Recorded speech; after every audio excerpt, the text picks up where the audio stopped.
The top of the show. You want to stick around to see what his answer is to who might take over from Starmer. He's in town to talk about Chagos, though. Also, Graeme Linehan in the studio, straight from giving evidence on Capitol Hill today about free speech. That and a lot more. We want you to set off on the destination of your dreams this year, as you could win an incredible holiday for two worth £10,000. Courtesy of Riviera Travel, you'll get to choose from 47 tours in over 30 worldwide destinations. We'll also give you £30,000 in tax-free cash to make sure you really make a splash this summer. For a chance to win, text WIN to 63225. One entry costs £2.50 plus one standard network rate message. Or text BONUS to 63225. 5 entries cost £5 plus one standard network rate message. Go to gbnews.com/win. Entries start at £2.50. Call 0903 686 3232. Calls cost £2.50 plus your network access charge. Or post your name and number to GB19 PO Box 8690 Derby DE1 9TT. UK only. Entrance must be 18 or over. Lines close at 4 p.m. on the 27th of February. Please check the closing time if listening or watching on demand. Good luck. You want to know what's really going on in the corridors of power? Labour don't know what to do with you half the time, and that makes you quite lethal in the chamber. Get behind the headlines with Chopper's Political Podcast. Join me, Christopher Hope, as I sit down with the great and the good of British politics. We'll see where this ruling takes us. These are the stories shaping our nation. Chopper's Political Podcast, available now on all platforms. Listen in and stay ahead. Decisions made in Washington aren't just shaping America, they're shaping Britain too. From migration to global security, from crime to health. Whatever happens in the White House today will be felt in your town or city tomorrow. That's why The Late Show is live from Washington, DC. Cutting through the politics to show you what it all means for Britain. The Late Show live every night at midnight. Only on GB News, Britain's news channel. Westminster, the ultimate clique. And you're fighting like rats in a sack. But here on the Camilla Tominey Show, we ask the questions the establishment media is too scared to ask. OK, let me ask you a straight question, because I know you're a straight-talking politician. Whether it's net zero, illegal immigration or law and order, nothing is off limits. You had the power then. Yeah, as I and say, now you've lost it. That's the Camilla Tominey Show, a politics show that's fearless. But no, let me finish my question if you don't mind, because it is my show. Sundays at 9:30, only on GB News, the People's Channel, Britain's news channel. Britain deserves a newsroom that puts the facts and your voice first. Well, and that's what you get on GB News. Lively debates, lively conversation. And we're not afraid to hold power to account. And each other. So join me, Andrew Pierce. And me, Miriam Gates, for Britain's Newsroom, weekdays from 9:30 on GB News. All too often, people will be sitting at home watching a press conference live, and they'll hear loads of questions being asked, and they'll be thinking, that's not my question. That's not my concern. We don't care whose feathers we ruffle. We ask the questions that you want answering. you're all standing on the street protesting and want to have an open discussion. My name is Patrick Christie's. I do a show for GB News in the UK. Is it possible to talk to you quickly? Journalism in this country has been a cosy world full of groupthink until now. Well, this is the best view ever of Whitehall, looking out across all the tractor drivers of England who've come together to make their point. Hello, so as you can see, I'm here in Westminster as the protest begins. Yes, I'm very much in the thick of it. Look, we're challenging narratives here at GB News, and that's what sets us apart.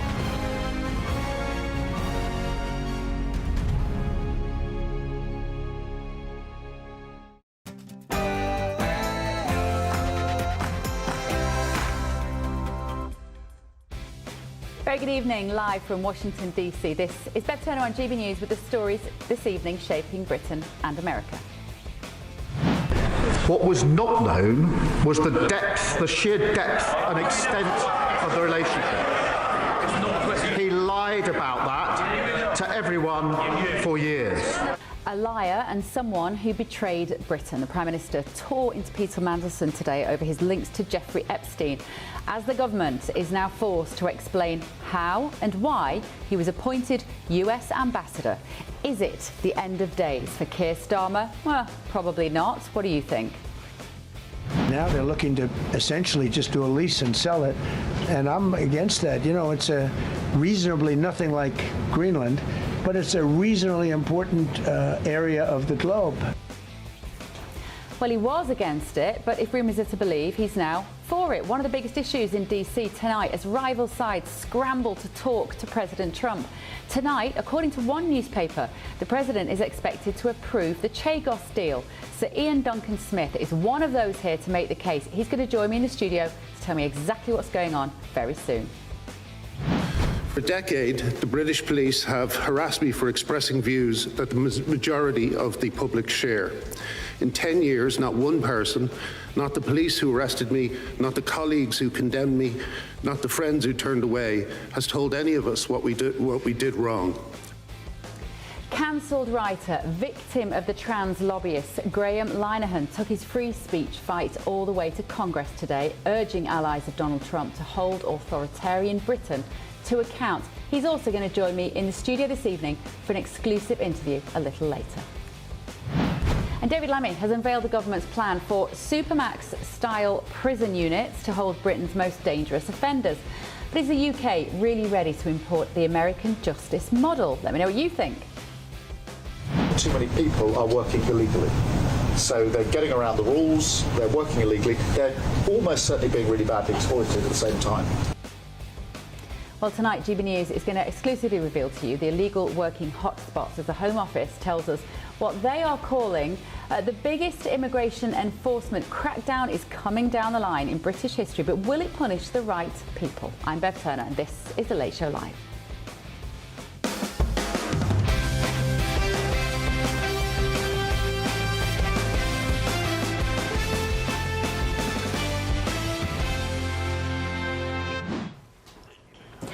I'm going to be joined in Washington this evening. I'm going to have Richard Goodstein with me, and I'm also going to have former Chief of Staff to Marco Rubio, Matt Terrell, and we've got Michelle Donnellan in the studio in London. But let's move on first of all to our main story this evening, and it could end up being the biggest political scandal of the decade. The Prime Minister is going to be forced now to reveal all about Peter Mandelson and his appointment as Britain's ambassador to Washington.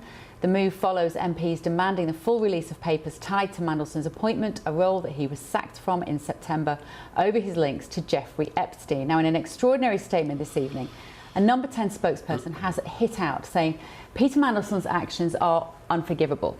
He lied to the Prime Minister, hid information that has since come to light, and presented Jeffrey Epstein as someone he barely knew, adding that the documents would show the lies he told.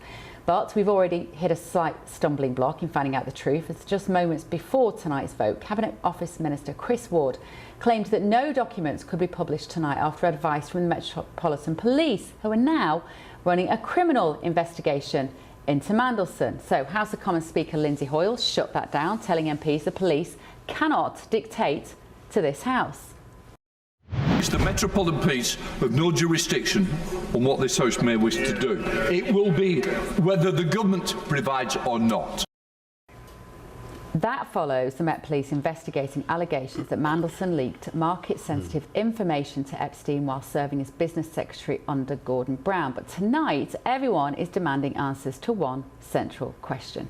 What did the government know and when about Mandelson's relationship with Epstein before appointing him? Well, I'm delighted to say that I'm joined in Washington, Conservative MP for Chingford and Woodford Green, Sir Ian Duncan Smith. So good to see you. Very good to hear. Right, it's a busy old day in Westminster today. Probably one of those days you're quite glad you're here. You've got important business to do here. We'll go on to that in a minute. But what did you make of events today? Well, I think they're quite devastating. I think, first of all, the Prime Minister was made to look utterly hopeless and foolish at the dispatch box. I was watching what Kemi did to him, and eventually, after 3 hard questions, he had to admit that actually that he did know some of these things. It's going to come even further. I cannot believe that in the vetting of Peter Mandelson, with his track record for having lied previously to governments, that MI5 and the security services generally would not have uncovered a whole series of issues about his relationship with Epstein. And that alone should have been enough to stop him being the ambassador, because that relationship was toxic.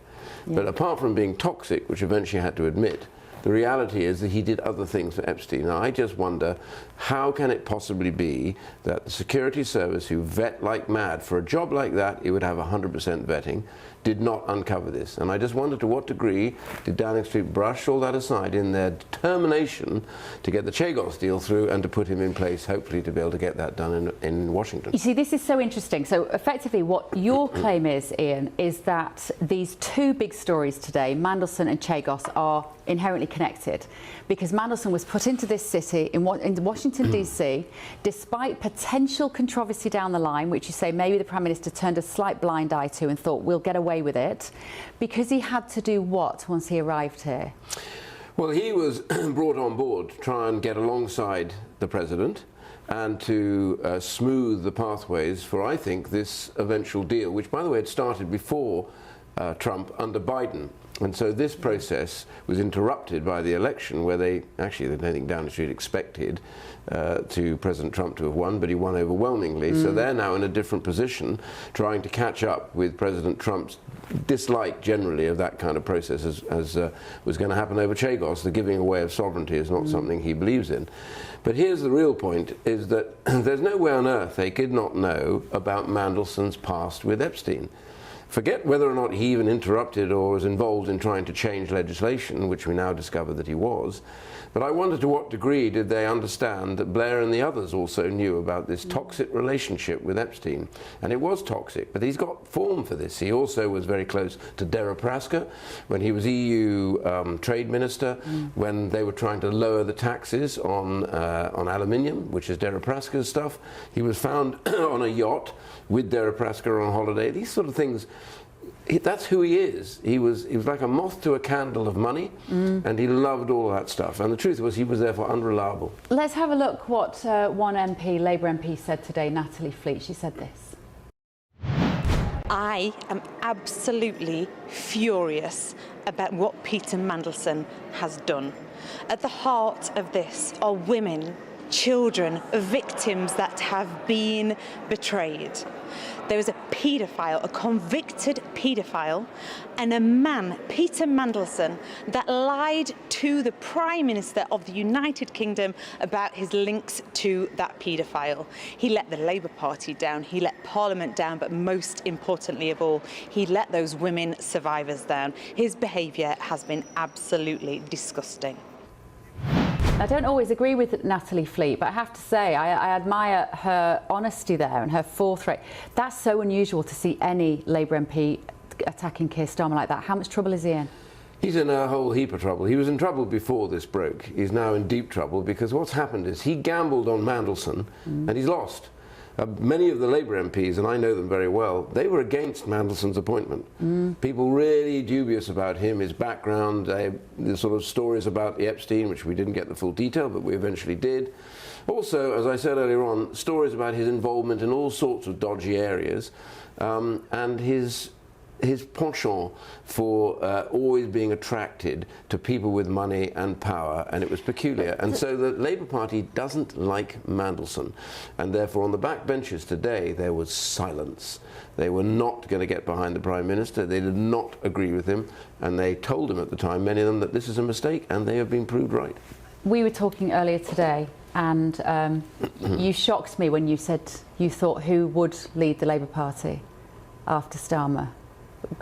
Tell us who you think that could be. Well, I don't know, but it is definitely the case that the present Environment Secretary may well make it if he puts his hat in the ring. He's overwhelmingly popular. Miliband. Yeah, but not David, but Miliband. Ed Miliband is the key. Sorry, I should have mentioned his name before. But our audience will know who you mean when you say the Environment Secretary. Yeah, because of course he's been wrong on all of this, and he's behaving in a sort of communist-like fashion, imposing rules and regulations on ordinary members of the public, making the cost of motoring higher.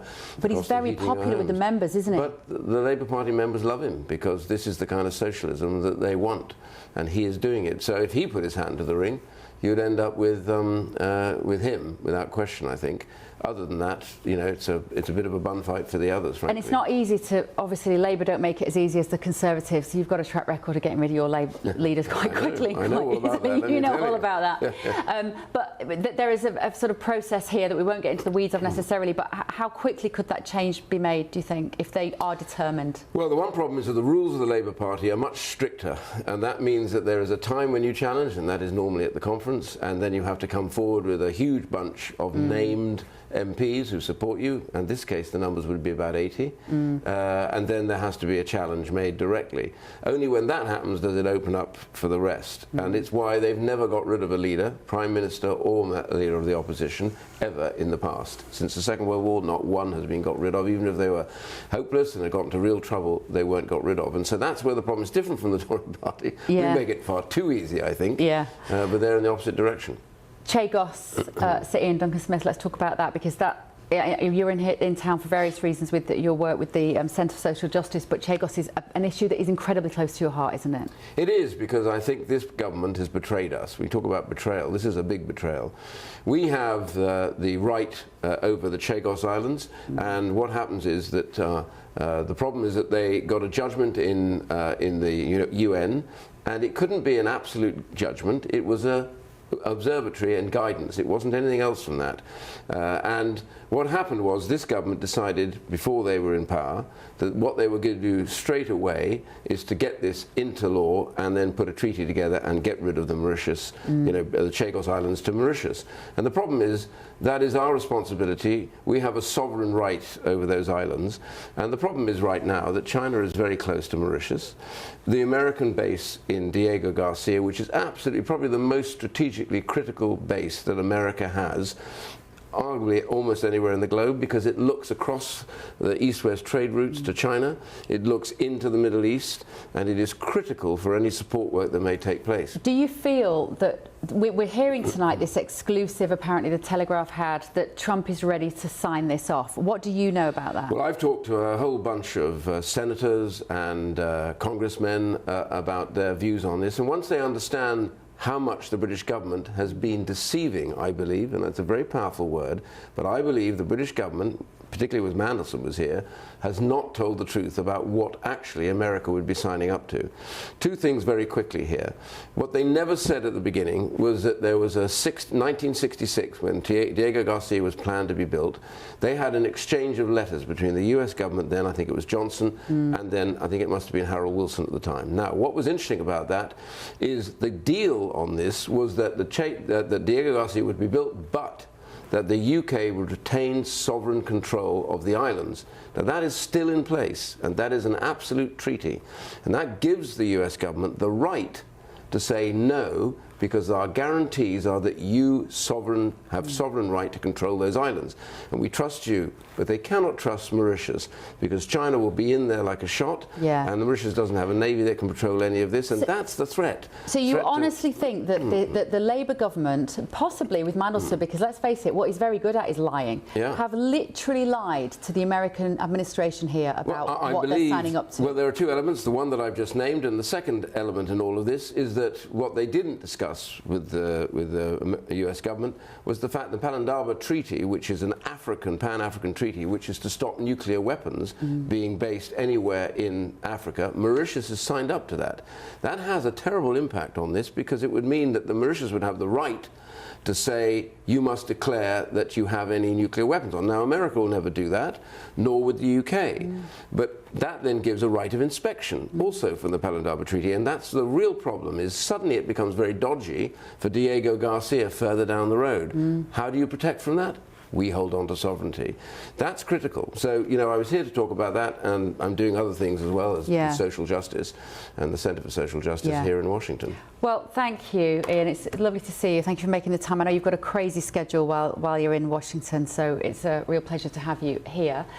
We would just like to reiterate, because this is the kind of thing we have to do, Lord Mandelson has previously denied any criminal wrongdoing related to Epstein and said he relied on assurances of his innocence that turned out later to be horrendously false. Stop giggling. Right, let me know what you think this evening. GBNews.com/your say. Still to come on The Late Show Live. For a decade, the British police have harassed me for expressing views that the majority of the public share. In 10 years, not one person, not the police who arrested me, not the colleagues who condemned me, not the friends who turned away, has told any of us what we did wrong. A cry for help from Britain to Washington. Graeme Linehan took his fight to Congress today, pressing lawmakers to enforce the Supreme Court ruling on sex and gender and warning that free speech in Britain is under threat. He's going to join me exclusively in the studio a little later. First of all, though, David Lammy has unveiled plans for Supermax-style prison units to hold Britain's most dangerous offenders. But is the UK ready to import the American justice model? This is The Late Show Live, only on GB News.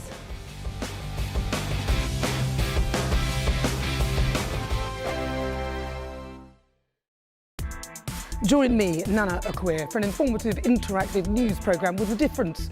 It's fun. No, he didn't say that, Dave. I'm so surprised. I think there's an element of truth to that. Join me from 3 p.m. every weekend, only on GB News, Britain's news channel. Hi, I'm Michelle Dewberry, and my show is your opportunity to cut through all the noise and dive in headfirst to some robust debates. Ideas clash. Situation, No, Because the failure is... You're deliberately avoiding my point. Nothing's held back. And if you think this is the end of it, wait for more. And we do not shy away from the difficult stuff. Sometimes I want to shake people and say, if only you understood. So join me on Jubes & Co. weeknights at 6 p.m, only on GB News, Britain's news channel. Mornings don't have to be tiresome, especially if you have the right company. Wake up to news as it happens, opinion and debate, and of course, a little bit of entertainment too.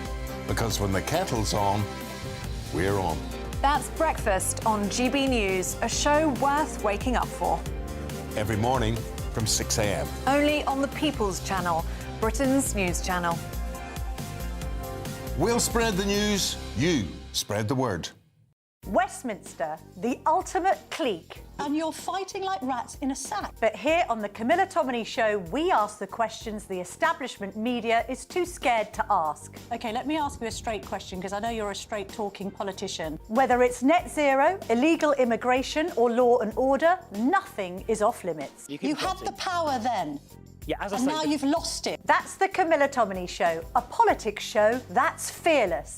No, let me finish my question if you don't mind, because it is my show. Sundays at 9:30, only on GB News, the People's Channel, Britain's news channel. From the school run to the home run, watch a new show for all of Britain. He can say whatever he wants. A straight talking show where all voices are heard. And, when are we going to stop talking about smashing the gangs and actually do it? With the stories that matter from every part of our country. There's a bit of a crash landing there for your Chancellor. Bold, fearless and standing up for you. That's me, Martin Daubney, 3 p.m. till 6 p.m, weekdays, here only on GB News. The People's Channel, Britain's news channel. Westminster's full of talk, but out here, it's the real world. Am I allowed to talk now? No, that's it. This is where it matters, real people and real lives. That's what politics is all about. In fact, has Trump made a good start? No. Straight answers, no spin, and just a couple of pints. How many fingers have I ever got up? About 10. So join me for Lee Anderson's Real World every Friday at 7 p.m, only on GB News. The People's Channel, Britain's news channel.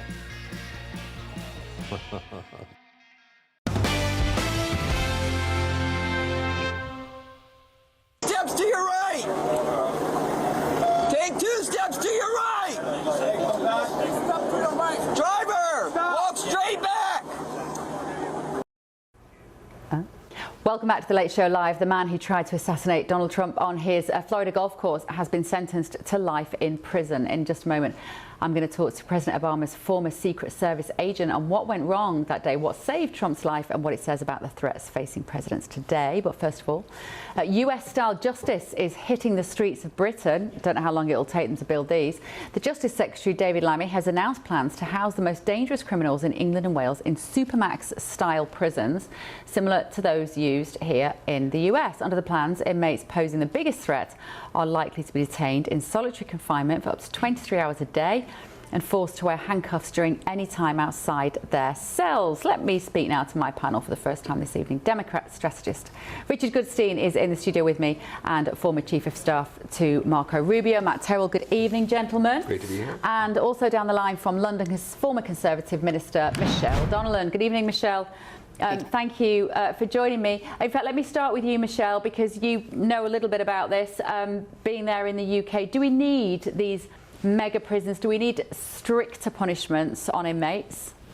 Well, I've always believed in making sure that we tackle law and order head on and that we are tough in terms of our approach. So I welcome this news. I think it's long overdue.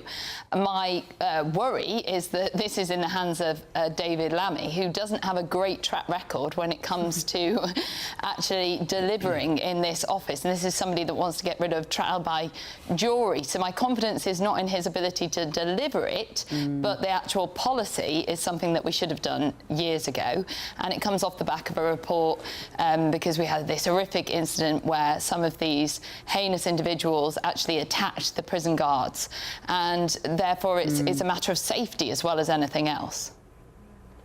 If it should have been done years ago, Michelle, why didn't the Conservatives do it when? Well, I completely agree. Yeah, look, I completely agree.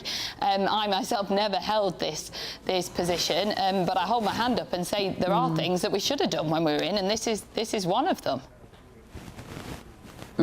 Richard, I don't know about you, but this is one of these areas where I sort of become a little bit soft on this, and just, you know, if you're going to give me a hard time, viewers at home, please feel free to do so.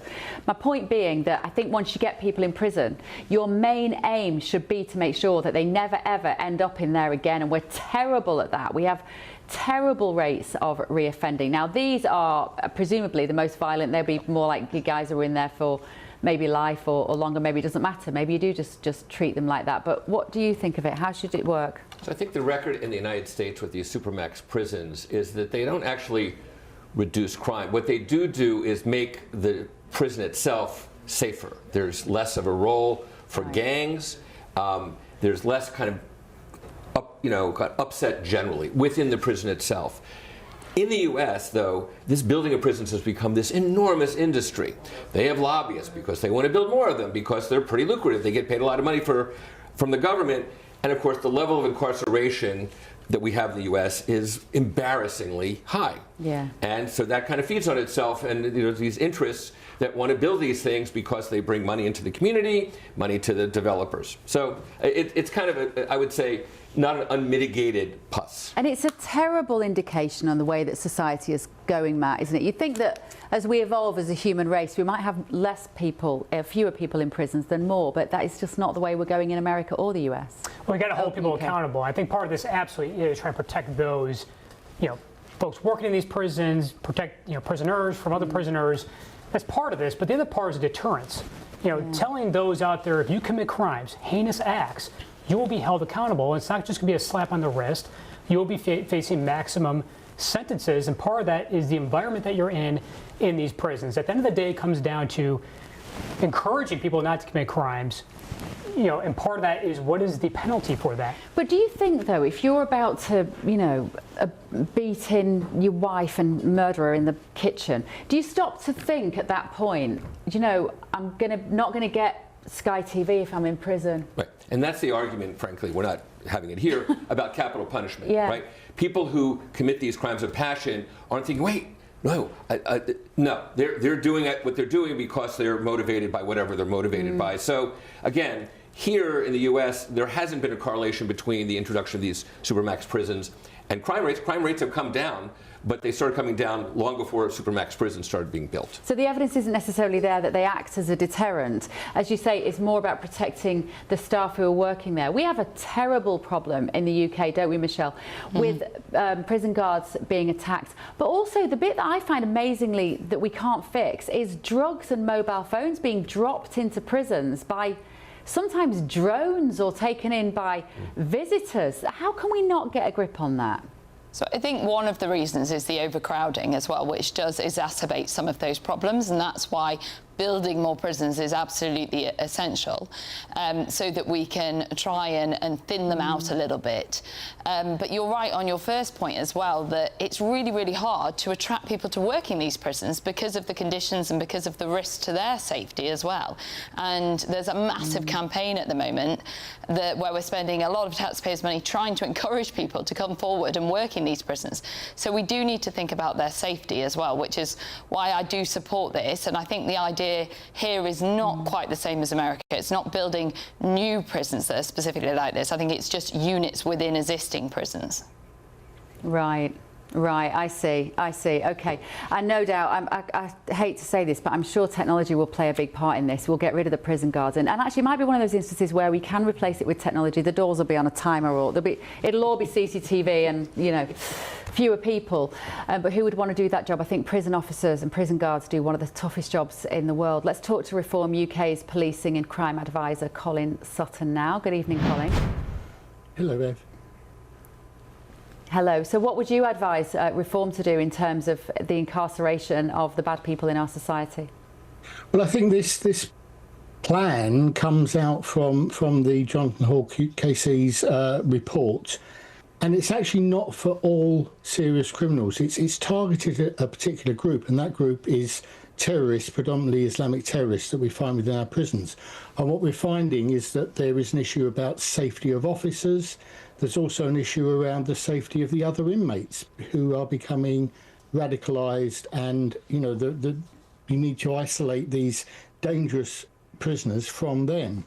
It also protects the staff and indeed the prison service from litigation, and hopefully we won't, if this is brought in, we won't see so often the spectre of terrorists being given thousands and thousands of pounds of public money because of what was done to them in prisons.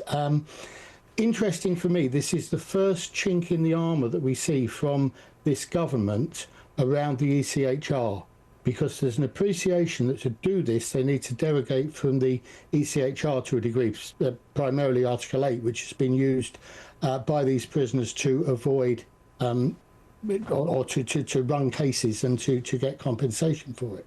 Of course, the Reform view on that is that the whole ECHR should be abolished. There'd be no need to derogate from it.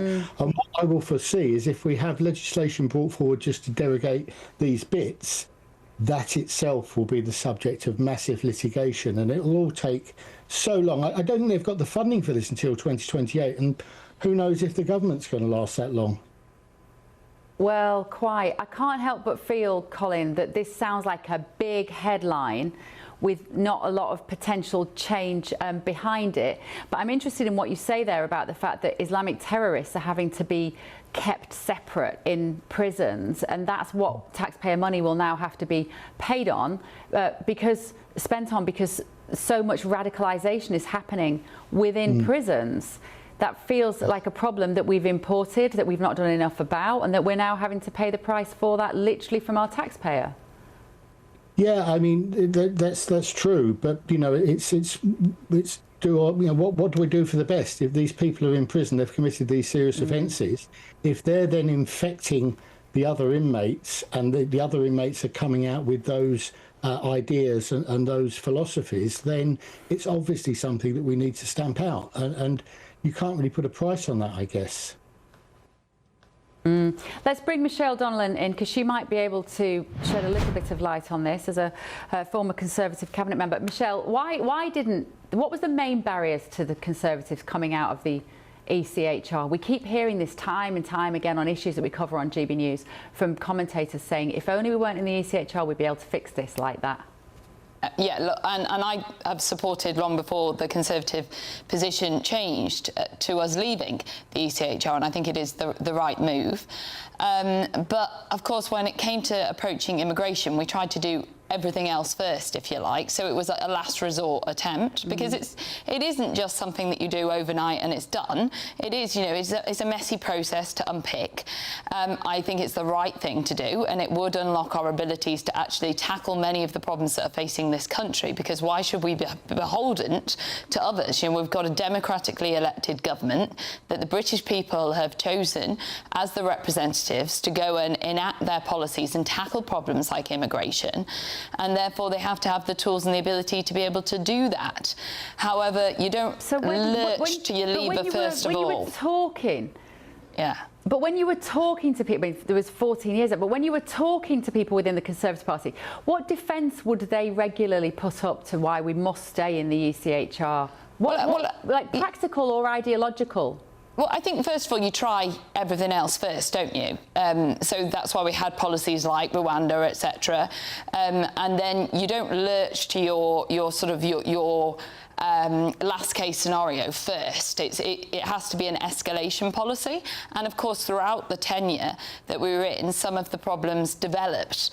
So when we first came in, some of the problems that we're now discussing weren't as big or as substantial. And so the case for leaving the ECHR wasn't always presented or as topical as it is now. Now it is downright apparent that we have to. We haven't got another choice. If we're going to get to grips with these issues, it has to be done, and that's why you've seen this government failing yet again, like my government did, to actually tackle these issues.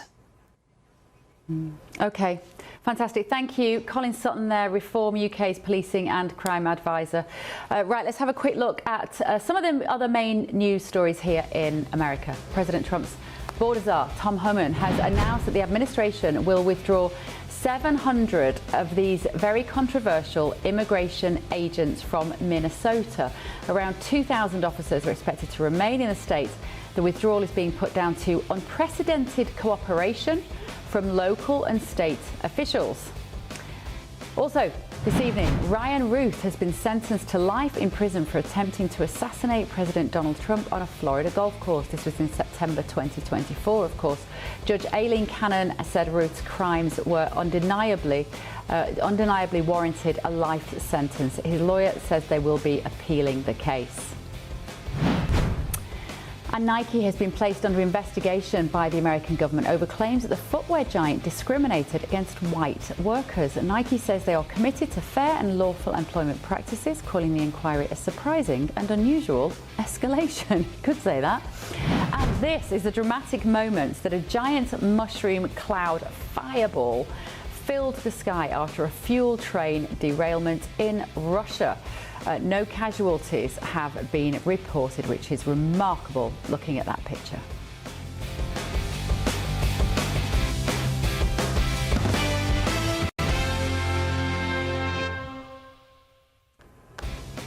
Keep your messages coming this evening, gbnews.com/your say. Still to come this evening on The Late Show Live. But people are saying they do want to spend in cash, and when we spoke to people like the markets, street markets, cash is still king in those sorts of environments. So it's not good, not dead yet. Should you get a discount for paying with cash? Well, one landlord has hit the headlines for doing exactly that. We're going to be discussing that in the next hour. Also tonight, is Britain losing free speech? We know it is. Graeme Linehan took his warning to Congress today. He's going to join me in the next hour. But first, one of the key figures on the legal front line is going to join me in the studio to break down exactly what happened today and why it matters to you at home. This is The Late Show Live, only on GB News.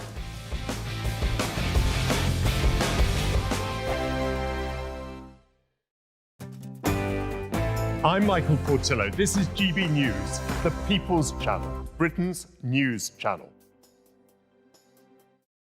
Westminster, the ultimate clique. And you're fighting like rats in a sack. But here on the Camilla Tominey Show, we ask the questions the establishment media is too scared to ask. OK, let me ask you a straight question, because I know you're a straight-talking politician. Whether it's net zero, illegal immigration or law and order, nothing is off limits. You had the power then. Yeah, as I and say, now you've lost it. That's the Camilla Tominey Show, a politics show that's fearless. But no, let me finish my question if you don't mind, because it is my show. Sundays at 9:30, only on GB News, the People's Channel, Britain's news channel. No matter the state it's in, this is our nation. Join me, Jacob Rees-Mogg, for a genuine, honest discussion on where we have been, where we are going, and where we are with the people who set the direction. Tune in to State of the Nation every Monday to Thursday, 8 to 9 o'clock. Only on GB News. Britain deserves a newsroom that puts the facts and your voice first. Well, and that's what you get on GB News. Lively debates, lively conversation. And we're not afraid to hold power to account. And each other. So join me, Andrew Pierce. And me, Miriam Gates, for Britain's Newsroom, weekdays from 9:30 on GB News.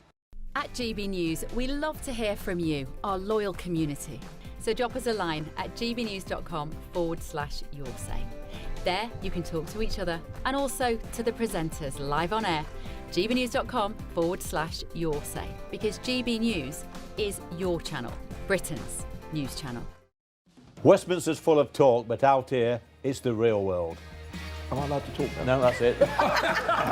This is where it matters, real people and real lives. That's what politics is all about. In fact, has Trump made a good start? No. Straight answers, no spin, and just a couple of pints. How many fingers have I got up? About 10. So join me for Lee Anderson's Real World every Friday at 7 p.m. only on GB News. The People's Channel, Britain's news channel. From the school run to the home run, watch a new show for all of Britain. He can say whatever he wants. A straight talking show where all voices are heard. And, you know, when are we going to stop talking about smashing the gangs and actually do it? With the stories that matter from every part of our country. There's a bit of a crash landing there for your Chancellor. Bold, fearless and standing up for you. That's me, Martin Daubney, 3 p.m. till 6 p.m. weekdays here only on GB News. The People's Channel, Britain's news channel. I'm Stephen Dixon, and thanks for joining us on GB News, Britain's news channel.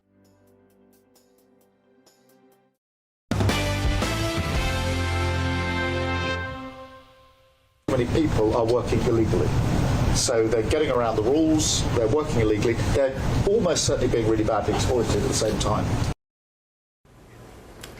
That seems to be Keir Starmer taking a school lesson on illegal working, which is rather random. But we've got an exclusive for you tonight. We've got new figures from the Home Office revealing exactly what is going on and where those hotspots for illegal working are. But first of all, comedian Graeme Linehan has urged allies of President Trump to take Britain to task on the issue of free speech. Thank goodness somebody is. Appearing before Congress today, his message was blunt. Use every diplomatic lever that you have and make it clear that America is watching.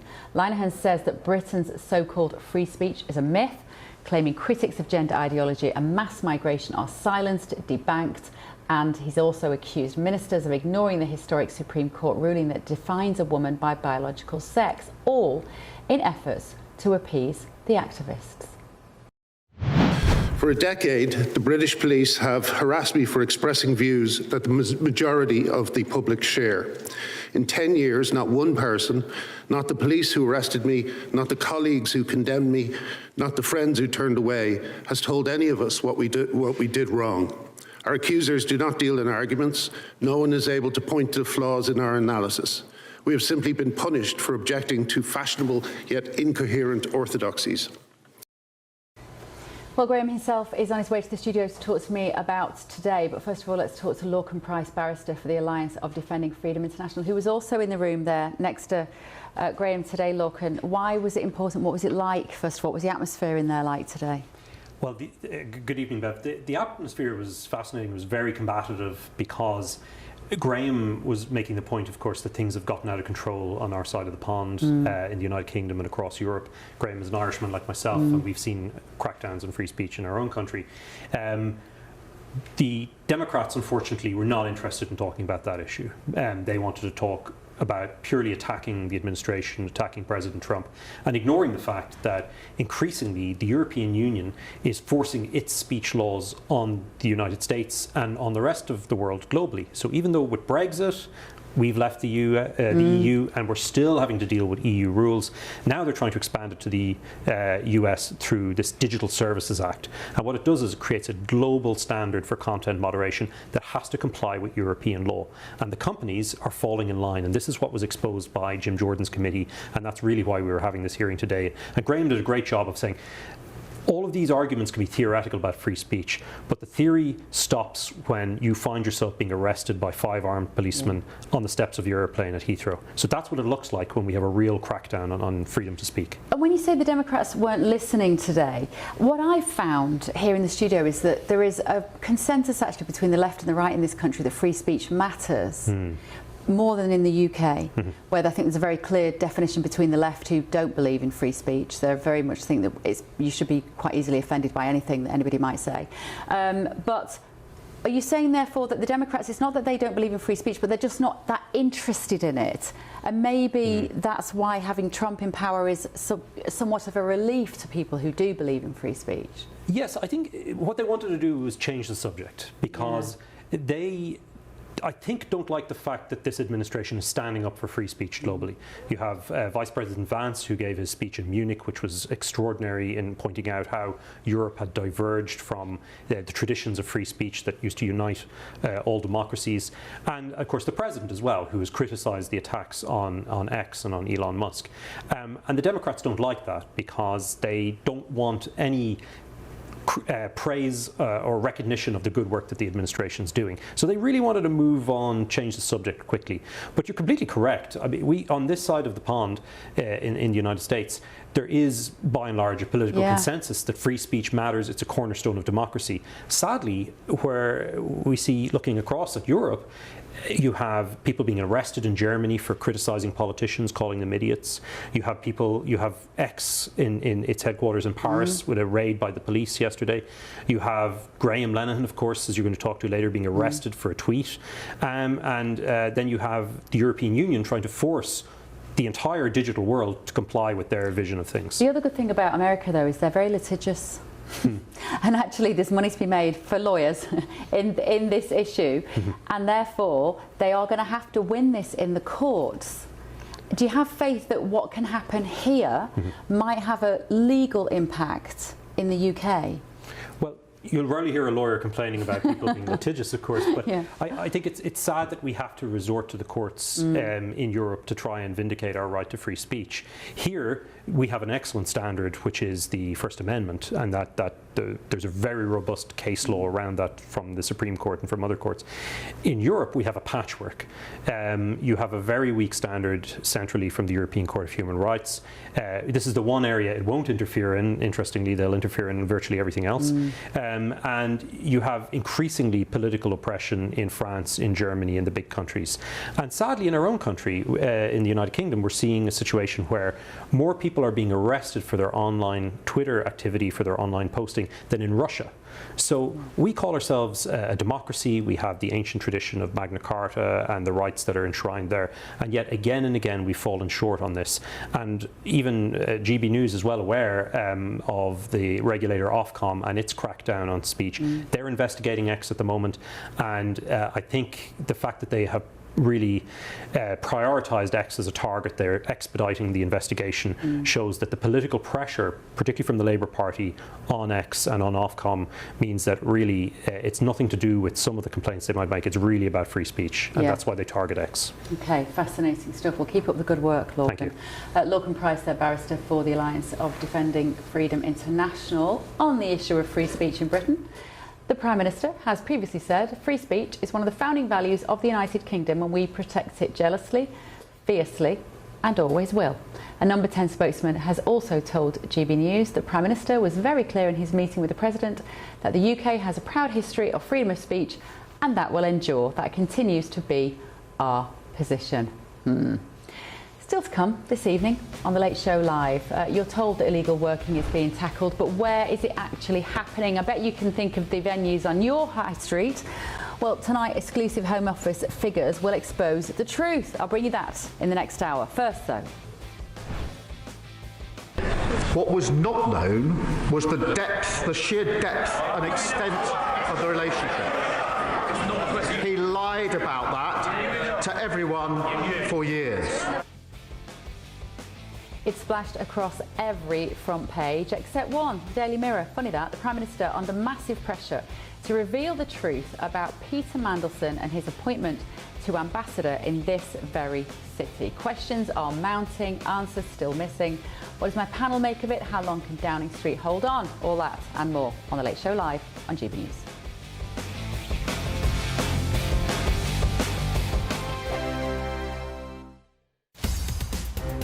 In the GB newsroom, we bring you the news as it happens. With our team of dedicated journalists across the UK, we're ready to keep you up to date with what's happening every half an hour, every single day. Bulletins here on GB News, the People's Channel, Britain's news channel. Mornings don't have to be tiresome, especially if you have the right company. Wake up to news as it happens, opinion and debate, and of course, a little bit of entertainment too. Because when the kettle's on, we're on. That's Breakfast on GB News, a show worth waking up for.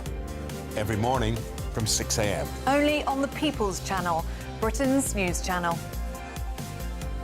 We'll spread the news, you spread the word. Westminster's full of talk, but out here, it's the real world. Am I allowed to talk now? No, that's it. This is where it matters, real people and real lives. That's what politics is all about. In fact, has Trump made a good start? No. Straight answers, no spin, and just a couple of pints. How many fingers have I got up? About 10. So join me for Lee Anderson's Real World every Friday at 7 p.m. only on GB News. The People's Channel, Britain's news channel. At GB News, we love to hear from you, our loyal community. So drop us a line at gbnews.com/yoursay. There you can talk to each other and also to the presenters live on air. gbnews.com/yoursay, because GB News is your channel, Britain's news channel. Join me, Nana Akweer, for an informative, interactive news programme with a difference. It's fun. No, he didn't say that, Dave. I'm so surprised. I think there's an element of truth to that. Join me from 3 p.m. every weekend, only on GB News, Britain's news channel. You want to know what's really going on in the corridors of power? Labour don't know what to do with you half the time, and that makes you quite lethal in the chamber. Get behind the headlines with Chopper's political podcast. Join me, Christopher Hope, as I sit down with the great and the good of British politics. We'll see where this ruling takes us. These are the stories shaping our nation. Chopper's political podcast, available now on all platforms. Listen in and stay ahead. Hi, I'm Michelle Dewberry, and my show is your opportunity to cut through all the noise and dive in headfirst to some robust debates. Ideas clash. Situation, no, isn't it? Because the failure is... You're deliberately avoiding my point. Nothing's held back. And if you think this is the end of it, wait for more. And we do not shy away from the difficult stuff. Sometimes I want to shake people and say, if only you understood. So join me on Dubes & Co. weeknights at 6 p.m, only on GB News, Britain's news channel.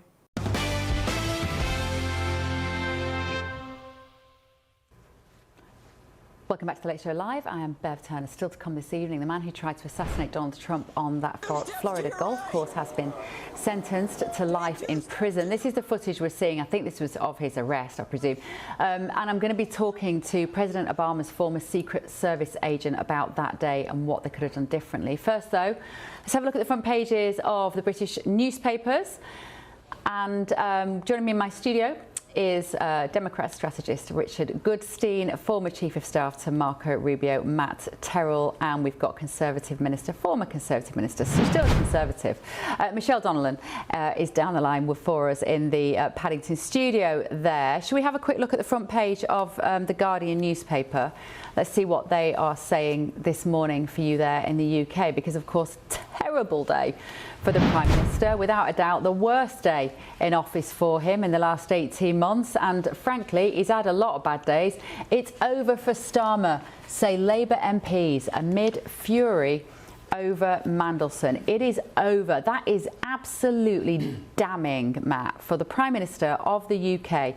That is unequivocal, and it's all because of the bloke that we parachuted into this city right here, and it's backfired on him. This is damaging. You know, look, the buck stops at your desk when you're a leader.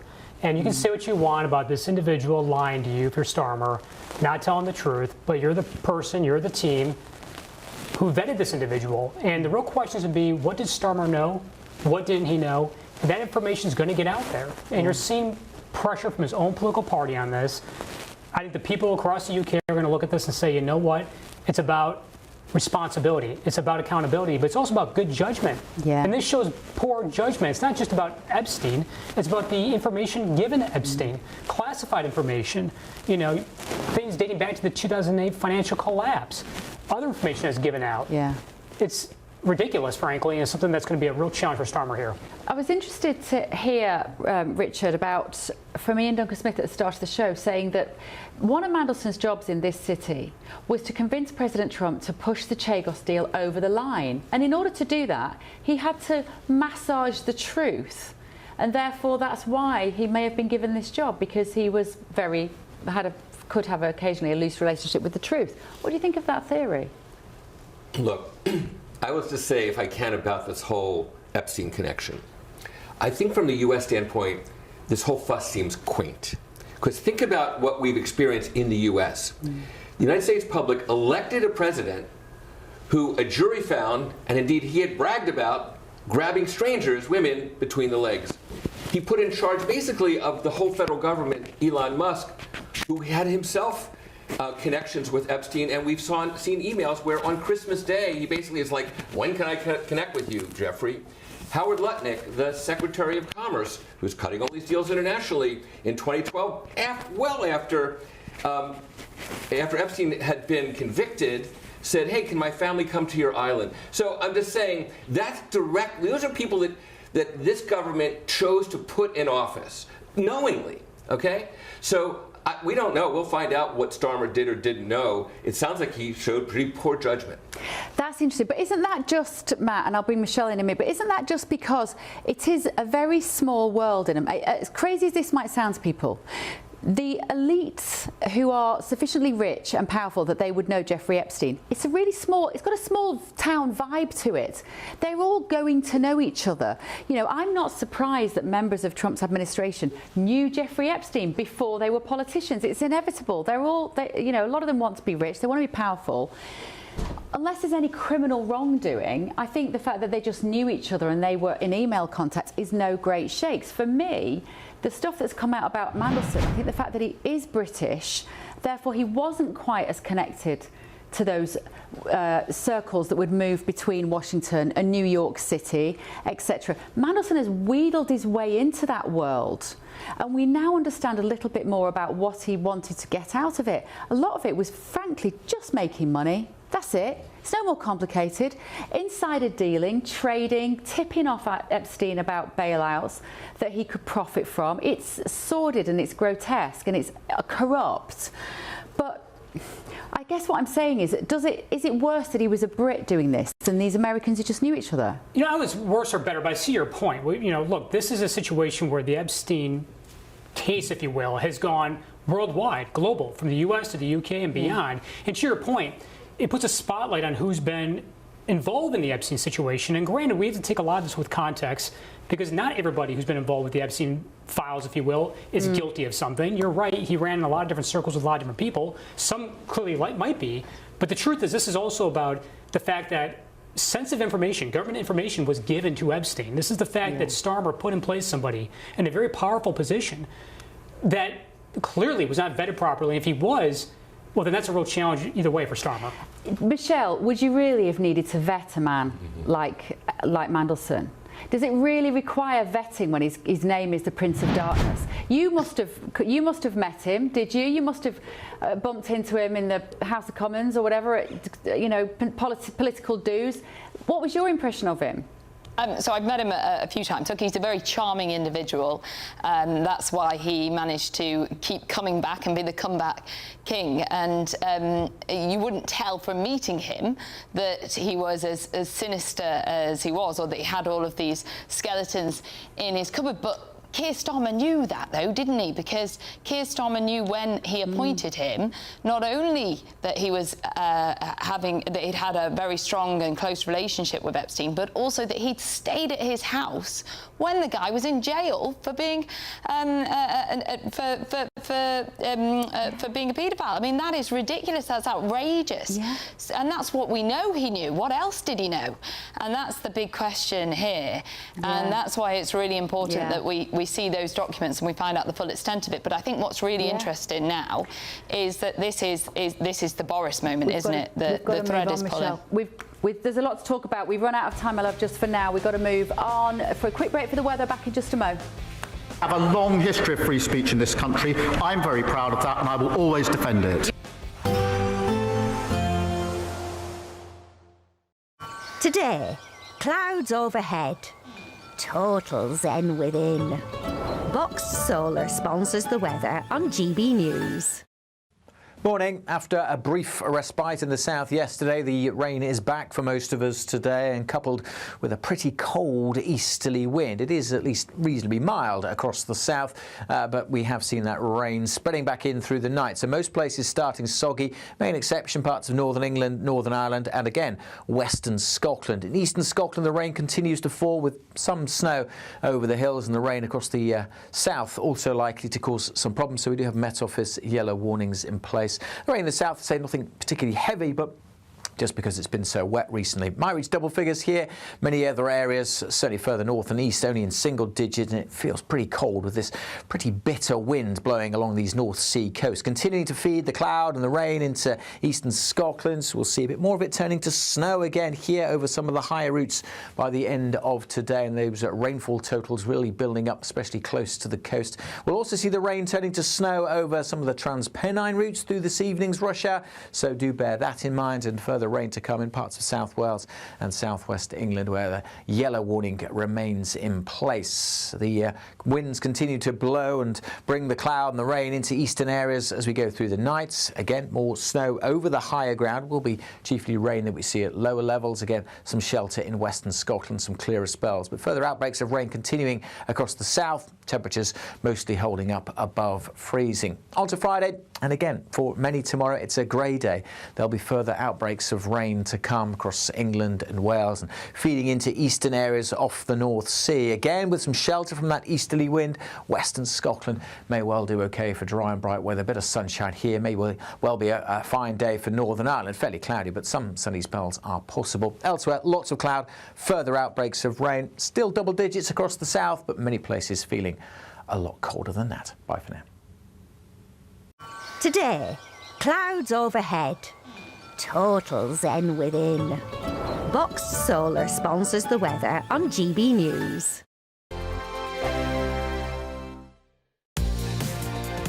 Mornings don't have to be tiresome, especially if you have the right company. Wake up to news as it happens, opinion and debate, and of course, a little bit of entertainment too. Because when the kettle's on, we're on. That's Breakfast on GB News, a show worth waking up for. Every morning from 6 a.m. Only on the People's Channel, Britain's news channel. We'll spread the news, you spread the word. Hi, I'm Michelle Dewberry, and my show is your opportunity to cut through all the noise and dive in headfirst to some robust debates. Ideas clash. Situation, isn't it? No, because the failure is you're deliberately avoiding my point. Nothing's held back. And if you think this is the end of it, wait for more. And we do not shy away from the difficult stuff. Sometimes I want to shake people and say, if only you understood. So join me on Jubes and Kerr weeknights at 6 p.m. only on GB News, Britain's news channel. Join me, Nana Akweer, for an informative, interactive news programme with a difference. It's fun. No, he didn't say that, Dave. I'm so surprised. I think there's an element of truth to that. Join me from 3 p.m. every weekend, only on GB News, Britain's news channel. At GB News, we love to hear from you, our loyal community. So drop us a line at gbnews.com/yoursay. There you can talk to each other and also to the presenters live on air. gbnews.com/yoursay, because GB News is your channel, Britain's news channel. Westminster, the ultimate clique. And you're fighting like rats in a sack. But here on the Camilla Tominey Show, we ask the questions the establishment media is too scared to ask. OK, let me ask you a straight question, because I know you're a straight-talking politician. Whether it's net zero, illegal immigration or law and order, nothing is off limits. You had the power then. Yeah, as I and say, now you've lost it. That's the Camilla Tominey Show, a politics show that's fearless. But no, let me finish my question if you don't mind, because it is my show. Sundays at 9:30, only on GB News, the People's Channel, Britain's news channel. From the school run to the home run, watch a new show for all of Britain. He can say whatever he wants. A straight-talking show where all voices are heard. And, you know, when are we going to stop talking about smashing the gangs and actually do it? With the stories that matter from every part of our country. There's a bit of a crash landing there for your Chancellor. Bold, fearless and standing up for you. That's me, Martin Daubney, 3 p.m. till 6 p.m, weekdays, here only on GB News. The People's Channel, Britain's news channel. I'm Tom Harwood. This is GB News, Britain's news channel.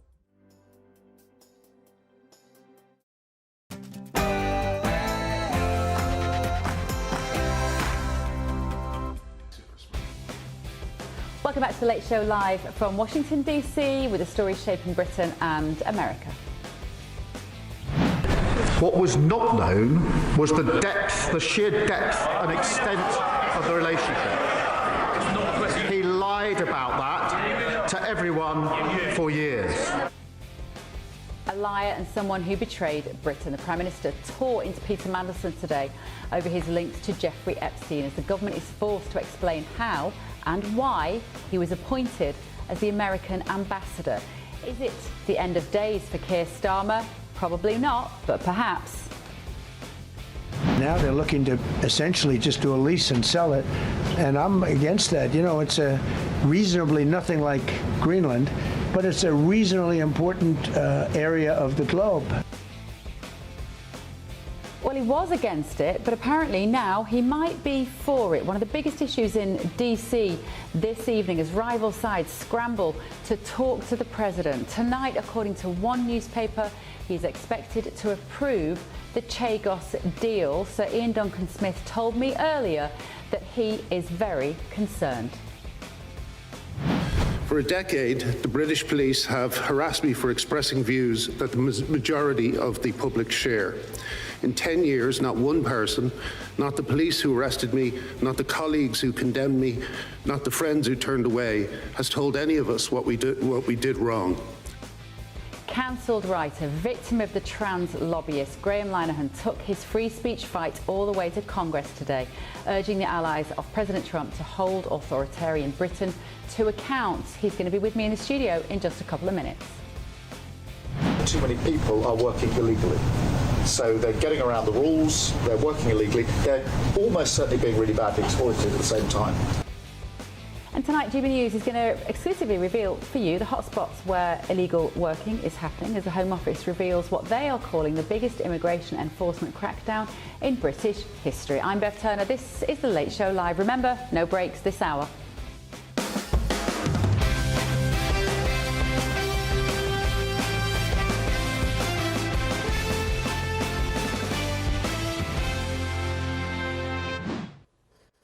My panel will be back with me in just a moment, but first of all, comedian Graeme Linehan has urged allies of President Trump to take Britain to task on the issue of free speech. He appeared before Congress today. His message was blunt: use every diplomatic lever you have and make it clear that America is watching. Graeme said that Britain's so-called free speech is a myth. He claimed that critics of gender ideology and mass migration are silenced and even debanked, and accused ministers of ignoring the historic Supreme Court ruling that defines a woman by biological sex. All of this in efforts to appease the very noisy activists. For a decade, the British police have harassed me for expressing views that the majority of the public share. In 10 years, not one person, not the police who arrested me, not the colleagues who condemned me, not the friends who turned away, has told any of us what we did wrong. Our accusers do not deal in arguments. No one is able to point to flaws in our analysis. We have simply been punished for objecting to fashionable yet incoherent orthodoxies. I'm delighted to say that Graeme Linehan joins me now in the studio. Looked like a bit of an emotional day and quite stressful. What was it like being in there? Very surreal. I've gone from absolutely kind of being buried to 1,000 feet underground with no platform at all to appearing in front of the House Judicial Committee. I couldn't quite believe it. Sometimes I get a little bit paranoid that I've actually died, and this is all a dream. You and me both, because I was cancelled a bit as well in 2020 during the pandemic, and I find myself now in this great job in Washington DC. Yeah. I like to think the karmic wheel has turned in the right direction, Graeme. I hope so. But why do you think you're in this position now? Why has it turned? My life hasn't been ruined in any way, the same way that yours has been. Just remind our viewers who know your name and they know that you're involved in this area, but how much of a toll has it taken on you? Because you've been fighting this fight for years now. Yeah, well, you know, I mean, I wrote Father Ted and the IT Crowd and Black Books, and, you know, felt great about being a comedy writer. It was the thing I always wanted to do, and I was very humbled and happy that I had that profession. But I haven't written comedy in about 8 years, and it's because when I started standing up against gender transition surgeries and women losing their safe spaces, not a single friend stood with me to kind of make me a little bit less isolated. And I always used to say, you know, if just one or two of you could just say basic things like, you know, of course women deserve single-sex spaces. Of course women deserve fair sports. Of course children shouldn't be hurt in gender clinics. But none of them were capable of doing it. So I was completely isolated, and trans activists were able to focus on me and just pick me up, pick me off with sniper fire. So every time I tried to do something or tried to work with someone, you know, people would contact the people and say, you know, he's a bigot. What do you think it was about you that meant you could identify the risk that was being posed to women? Well, I think what it was I didn't work in an office, so I didn't notice the HR revolution. And the HR revolution was happening, and while I was sitting at home writing and thinking the world was exactly the same, a bunch of HR people came into offices all over the West and said, trans women are women, the surgeries for children are absolutely essential, and so on and so forth. And so I was just a little bit naive. I had no idea how ingrained some of these ideas were. So when I stood up against them, I didn't really realize the forces that I was facing. And when did you first start talking out against the normalizing of trans surgery in men in women's spaces? I think it was about 2017, something like that. So you're getting on for 10 years really now. Yeah. And you're back writing comedy now. Does it feel a bit cathartic today, sitting there? As you say, it felt sort of momentous in some way, your pinch yourself moment. Yeah. But does it feel like it's been worth it? Well, the thing is, I realised I realised a few years ago that there would never be a moment that would make up for what's happened to me. There would never be a moment where people apologised or people admitted that what happened to me was unfair. So I've kind of given up waiting for those kinds of moments. And today, no, it was more a matter of fact. Yeah. You know, I was just happy to get there and make that statement. The most important statement to me today was about the fact that the British government are ignoring the Supreme Court ruling, you know, which is such a dangerous thing, because if the government ignores the law, then why should anyone follow it? So you mean the law that a woman is a biological born female, adult female, and when you say they're ignoring it, do you mean in relation to things like trials of puberty blockers occurring in the NHS still? No, I mean... Or that's more related to CAS? No, yes, that's a different issue. What they're doing is they're ignoring the guidance from the Supreme Court that sex means biological sex. They're just ignoring it. And so we still have women in prison, which I think is the most extraordinary cruelty and sadism, to put women alongside potential rapists and sex offenders in prison. It's just like the Geneva Convention orders that not happen.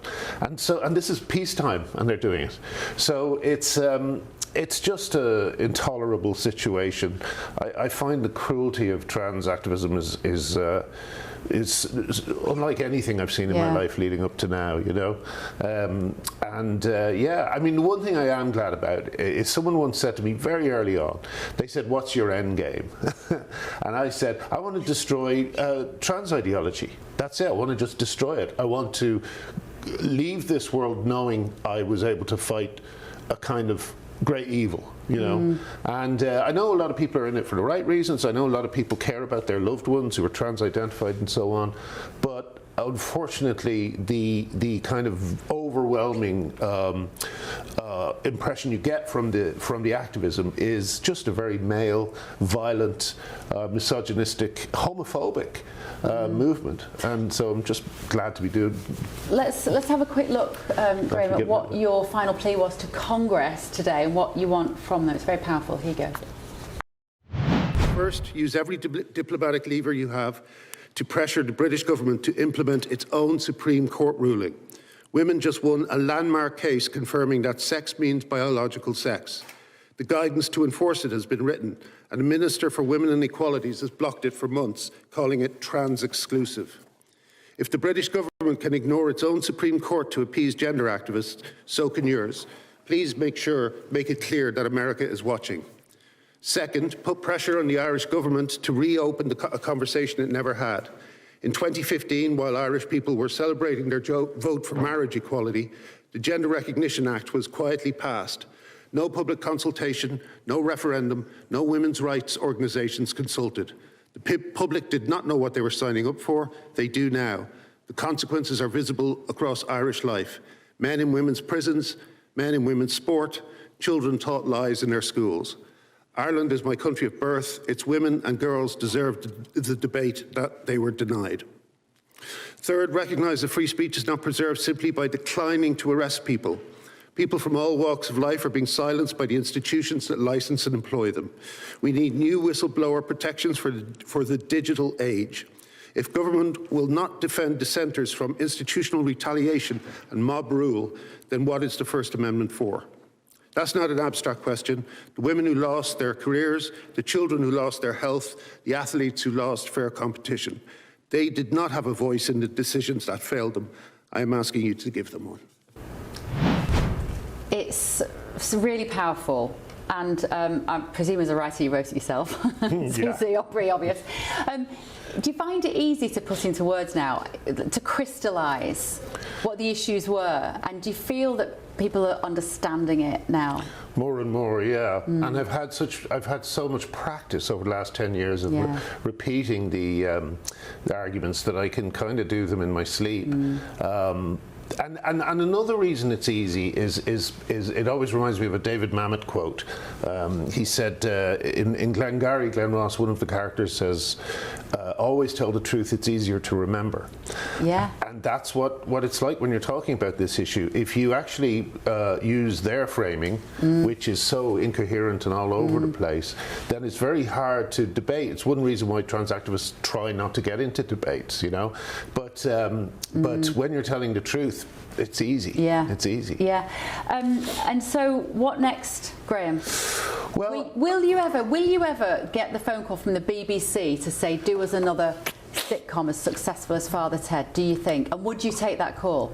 I don't know. I mean, that's such a, I can't imagine it happening.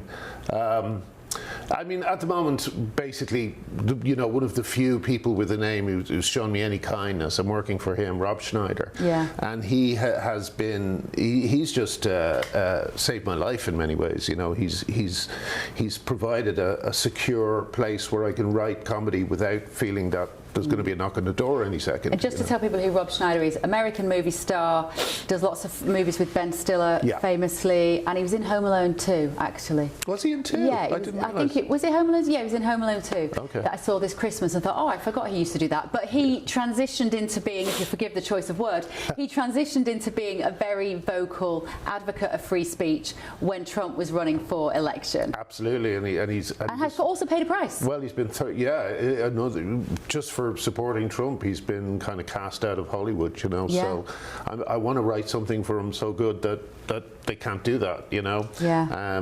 So we'll see. But for the moment, he's provided me with just the safest environment where, for the first time, as I say, in years, I can write comedy and with a kind of a light heart and a sort of playful feel, because like I mean, as I say, I can just do it all off by heart, but I'm kind of sick of it. Yeah, I bet. I've always been someone who liked to move on to a new thing and find a new thing, Yeah. and 10 years of this is the longest I've done on anything, but I don't really have a choice. No, you don't have a choice. You become defined by it to some extent, and I do wonder if. Oh, you recognise? I'm so sorry. Don't worry. I do. Big You're Irish quite new to farmer. the studio. Be careful. But I think I hope that today feels like a bit of a line in the sand for you to sit there, have your voice heard in a room of very powerful people.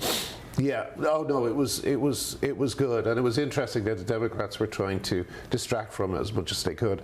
I took that as a bit of a compliment. Yeah. But it is a nice moment. I have to say though, the big line in the sand, the big moment for me was when I was arrested. Yeah. It was when I was in the cell. I can kind of remember thinking, this is going to be big. It's going to be big when this gets out, and so it was. It was the thing that changed everything. I wouldn't be here today if it wasn't for that. You know. Yeah. So I've got the police to thank for that at least. Yeah. You know. Out of bad comes good. Graeme, thank you so much. Great to see you. Yeah. Graeme Linehan there. Now, on the issue of free speech in Britain, Sir Keir Starmer has previously said, free speech is one of the founding values of the United Kingdom. We protect it jealously, fiercely and always will. A Number 10 spokesman has also told GB News the PM was very clear in his meeting with the President that the UK has a proud history of freedom of speech and that will endure. That continues to be our position. Let me know your thoughts this evening, gbnews.com/your say. Still to come this evening on The Late Show Live. But people are saying they do want to spend in cash, and when we spoke to people like the markets, street markets, cash is still king in those sorts of environments. So it's not good, not dead yet. Would you like to see a country in which you get a discount for paying cash? You do hear sometimes in America, would you believe? Well, one landlord has hit the headlines for doing exactly that. First though, this. Too many people are working illegally. So they're getting around the rules, they're working illegally, they're almost certainly being really badly exploited at the same time. Who is working illegally and where are they doing it? What do you mean? You know exactly where they are. You can see them on your high street. We'll tell you what the government is saying about it exclusively in just a minute. This is The Late Show Live on GB News. Quick look at the weather.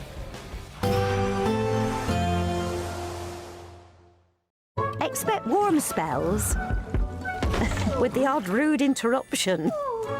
Box Boilers sponsors the weather on GB News. Morning. After a brief respite in the south yesterday, the rain is back for most of us today, and coupled with a pretty cold easterly wind. It is at least reasonably mild across the south, but we have seen that rain spreading back in through the night. So most places starting soggy, main exception parts of northern England, Northern Ireland and again western Scotland. In eastern Scotland the rain continues to fall with some snow over the hills, and the rain across the south also likely to cause some problems. So we do have Met Office yellow warnings in place. The rain in the south, say nothing particularly heavy, but just because it's been so wet recently. Might reach double figures here. Many other areas, certainly further north and east, only in single digits, and it feels pretty cold with this pretty bitter wind blowing along these North Sea coasts. Continuing to feed the cloud and the rain into eastern Scotland. So we'll see a bit more of it turning to snow again here over some of the higher routes by the end of today, and those rainfall totals really building up, especially close to the coast. We'll also see the rain turning to snow over some of the Transpennine routes through this evening's rush hour, so do bear that in mind, and further rain to come in parts of South Wales and southwest England where the yellow warning remains in place. The winds continue to blow and bring the cloud and the rain into eastern areas as we go through the night. Again, more snow over the higher ground. Will be chiefly rain that we see at lower levels. Again, some shelter in western Scotland, some clearer spells, but further outbreaks of rain continuing across the south. Temperatures mostly holding up above freezing. On to Friday. And again, for many tomorrow, it's a grey day. There'll be further outbreaks of rain to come across England and Wales and feeding into eastern areas off the North Sea. Again, with some shelter from that easterly wind, western Scotland may well do okay for dry and bright weather. A bit of sunshine here, may well be a fine day for Northern Ireland. Fairly cloudy, but some sunny spells are possible. Elsewhere, lots of cloud, further outbreaks of rain. Still double digits across the south, but many places feeling a lot colder than that. Bye for now. Expect warm spells with the odd rude interruption. Box Boilers sponsors the weather on GB News.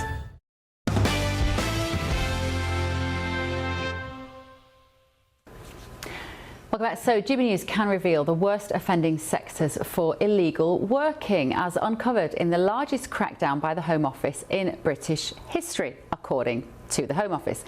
New figures show that takeaways, nail salons and delivery riders are among the most prolific employers of illegal workers, accounting for more than half of all illegal working arrests last year. In total, over 9,000 illegal working arrests and 12,800 raids were carried out in 2025, and more than £130 million in fines have been issued. So, is this Britain adopting the approach of America? Let me ask my panel. Richard Goodstein is here, also Matt Terrell, and we've got Michelle Donovan in the studio in London. Richard, you don't do this. You just get ICE to drag them out and deport them. Could we learn a thing or two from you? People in the immigration debate for decades have been talking about putting the onus on employers. It's something called e-verify, some electronic way to verify whether somebody is here legally. And that made all the sense in the world, and to this moment, it's still not something that's been kind of embraced. And if it were, you wouldn't have this. You'd probably have more inflation, because a lot of these people doing these jobs, they'd have to bring people in who probably wouldn't settle for the wages they're getting paid. So it's kind of a mixed bag. But again, if you want to crack down on immigration, and I think we should, putting the onus on employers, it seems to me, is something that's a bare minimum. Yeah, I don't know, Matt, how I feel about this, because my concern is we've got a country, and it's similar here but not quite as bad as it is in the UK, where massive corporations, chains of restaurants are doing fine. This is affecting the small businesses, and my worry is that our government will never go after the massive transnational corporations. It just won't affect them, but they will close down the person who's running a small business, and actually they shouldn't be employing people illegally, but make it easier to employ people legally, and they wouldn't be doing this. Well, you got to treat everyone the same. You have to hold everyone accountable, and businesses should not be, of course, hiring people who are not in the country illegally, but the onus is also on governments. Leaders need to take action when it comes to border security. You're seeing that in the United States with President Trump. You're seeing him do that with completing the border wall, using ICE to deport people from the country who are here illegally.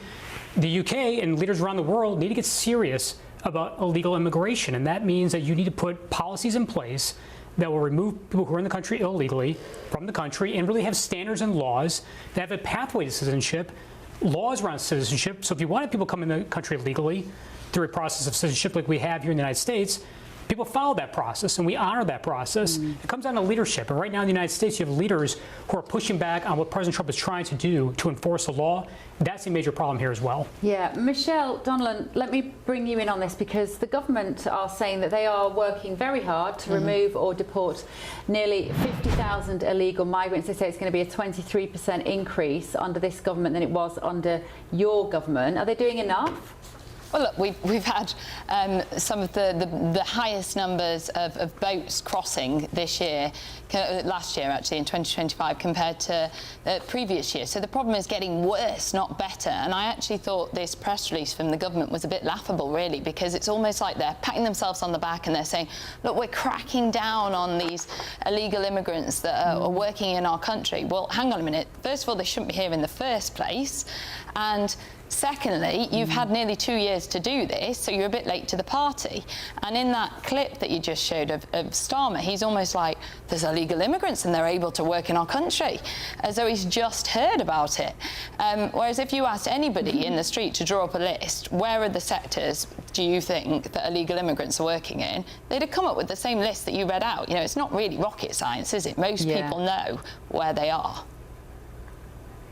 Yeah, absolutely. I mean, and it's also, should there be a way, should there be a way in which some of these establishments, if they've got people in there that are working to fast track, I know as I'm saying this, I'm getting myself into a very difficult cul-de-sac, and it gives me a glimpse of what it must have been like doing your job.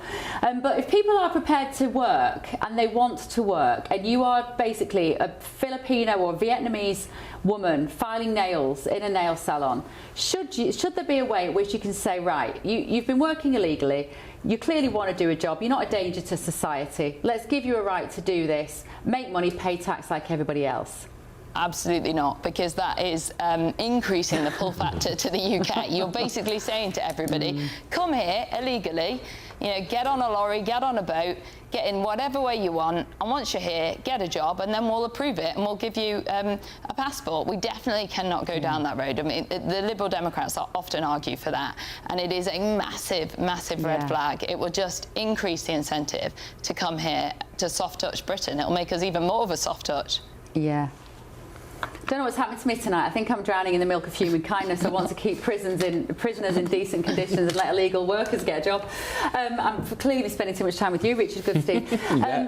Can I just, while we're on this issue of illegal migration, what do you make of Trump pulling out these ICE officers from Minnesota and saying that Tom Homan is saying this is because now that he's arrived in town, the law enforcement officers are working with the ICE agents and he can pull them out? Does it look like a bit of a sort of surrender by Trump there? I don't think it's surrender. What I think it is doing what leadership is, and that is the federal government working with these local leaders to ensure we enforce the law. And part of that Tom Homan outlined was ensuring that federal agents are able to get into the jails, and if you do have someone in the jails in Minnesota who are illegal immigrants, that you get ICE in there to detain them and take them from there. That's a better process. It takes one or two federal agents to go into the jail system and take someone versus taking roughly a dozen agents or so to go into the communities, to go into the streets to try and get these illegal immigrants and detain them. So it's a better process, and it's about smart federal agent work. It's not just about quantity, and part of this is reducing that, but also they do have, I believe, around 2,000 federal officers, if you will, still in the area. So you still have a large personnel there, and Tom Homan and these agents are there to get the job done. Yeah. What do you think about that move, Richard? I think Donald Trump won his election on two issues. He said he was going to reduce prices. Any economist would have said, but for a depression, that wasn't going to happen. And he was going to throw out all the immigrants. And he's looking at the polls on both issues, and he is hideously underwater. The public doesn't like what it's seeing. So pulling 700 out, it feels like a sop. Are they going to stop attacking protesters? I mean, who are just, exercising their First Amendment rights? When that stops, then I think things will be a lot better. I don't really see it stopping, but it's too early to tell. Yeah, okay. Right, moving on. Ben Leo is sought out a bit of sunshine, lucky him, because David Cameron's former top advisor, Steve Hilton, has firmly cemented himself in the race for California governor, would you believe? He's running as a Republican to replace the Democrat's Gavin Newsom. And GBNews' chief US correspondent himself, Ben Leo, has been speaking to him. Oh, Ben, you're with me now, I think, down the line. You've done this interview today. We're going to watch it tomorrow, Ben. Oh, you've put a beach behind you just to make us feel worse here in freezing Washington. Thanks, Ben. It looks incredible. Take a quick look. The sun's about to go Steve... down, so take a very quick look before the sun goes down. Oh, lovely. Very quickly, there we go. This is nice. Otherwise, you'll miss the last remnants of it. Sorry to interrupt. There we go. Sorry to rub it in your face, but... Yes. Yeah, thanks a lot. Right, tell us who Steve Hilton is, Ben, why people should tune in tomorrow night to see this interview. So Steve Hilton is a fascinating guy. First of all, well, he was a Brit. He's British born. He's got a British accent. He's quite obviously British. But in 2021, he became an American citizen. And a few years ago, he gave up his British citizenship. So he's solely an American now. he used to work for David Cameron. He was Cameron's head of strategy during his time in Number 10, and he's now running to be governor for California. Not only is he running to be governor for California, he's leading all the polls as well, and he's leading the race for most donations. So he's got a load of momentum behind him. He's got a lot of energy behind his campaign. And why does this matter for viewers back home on GB News, apart from the British connection? Well, for me, when I spoke to Steve today about his campaign, and by the way, the primaries are in June and the election's in November this year, he thinks that he's got a great chance of being elected, and the polls suggest so as well. But he reckons, as Brexit was a precursor to Trump in 2016, he thinks his election in California could maybe be a precursor to something revolutionary happening in the UK as well, with regards to ditching the old guard of Labour and the Tories. Not just talking about Nigel Farage or Reform, anybody, but I guess if you look at the polls, it could be, I mean, God forbid, Zach Polanski and the Greens, but he was speaking more widely about the rise of anti-establishment figures from both sides of the political spectrum. So I had a great sit-down with Steve today in Beverly Hills. The full interview will be tomorrow, but there was a big debate here in Los Angeles yesterday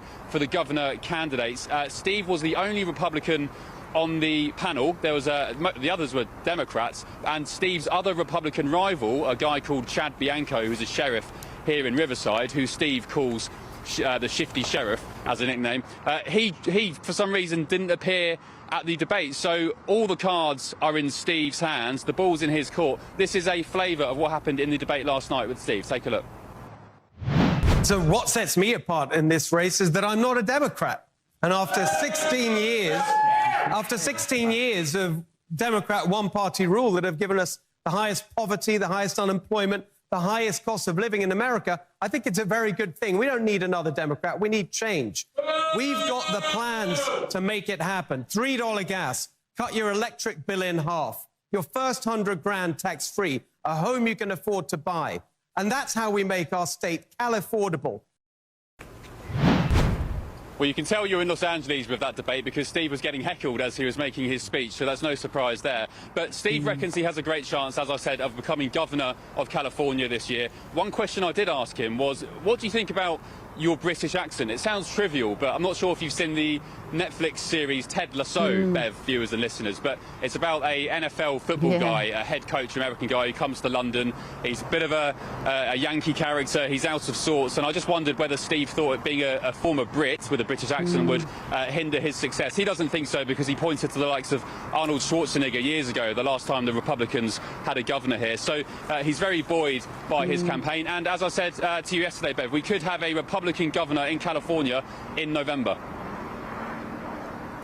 And Ben, he seems very charismatic.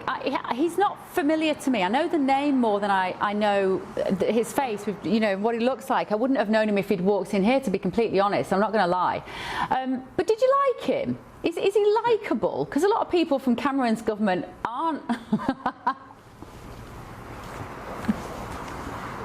Yeah, I liked him. He's a funny guy. He was, not that it's a litmus test of character, but he swore a couple of times in our interview. He said the B word. He said, look, California, much like the UK, we've had enough of the BS, you know, the managed decline. We just need some intent and some authority back here, the way we run things. And yeah, he's a funny guy as well. He was talking about his Republican rival, who he calls the Shifty Sheriff, and BLM Blanco, because he accuses him of taking the knee during Black Lives Matter. And I said, oh, Keir Starmer took the knee. He said, well, there you go, he's useless as well. So he's a very nice guy. He's very confident, and I think, Bev, he's going to be in the mix come November. For now, Bev, I'm going to leave you to it, because I understand it's -15 in Washington, D.C., probably a bit grim in Blighty as well, but I'm here by the beach, and I don't really get to come to the beach much in winter time, so I'm going to go for a little paddle. So thank you, Bev, thank you, viewers, and I'll see you in the Pacific.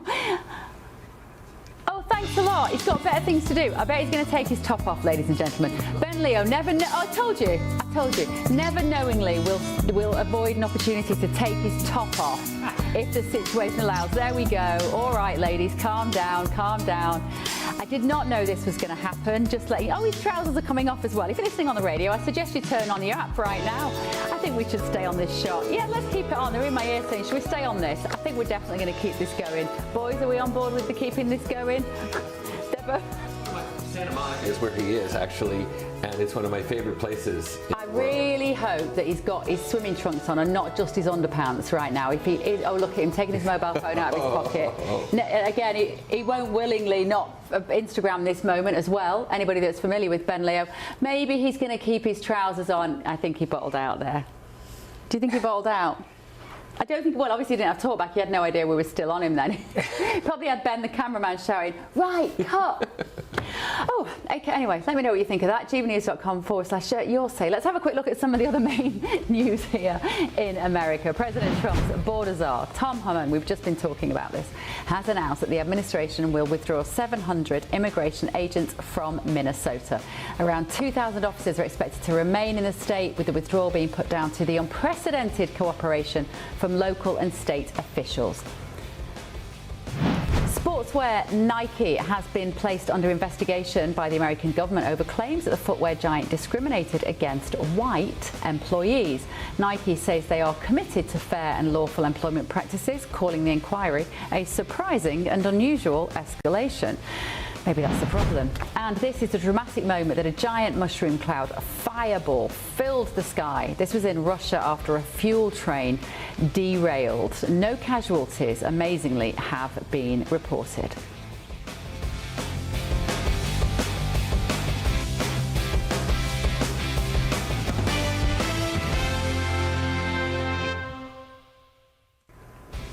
One of the most surprising things about that shot, boys, was all the people stood on the bridge, just watching it. I don't know whether it's an optical illusion, but they look very relaxed about them. I would have been like, I'm out of here. Firebomb. They were just watching. Right, still to come this evening, the man who tried to assassinate President Trump on his Florida golf course has been sentenced to life in prison. I'm going to be talking to a former Secret Service agent about that in just a moment.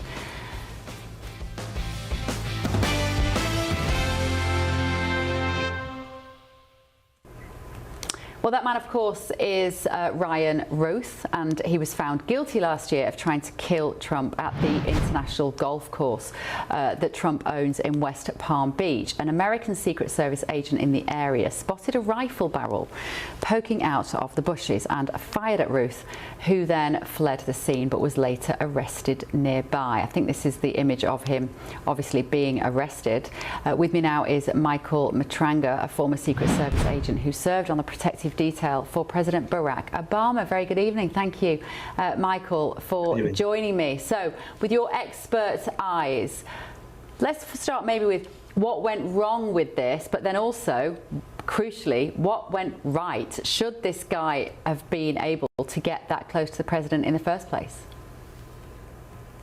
I think we've hashed this scenario out multiple times, and I think the primary reason why he was able to get inside of the perimeter was, you have to consider that there are certain levels of U.S. Secret Service protection.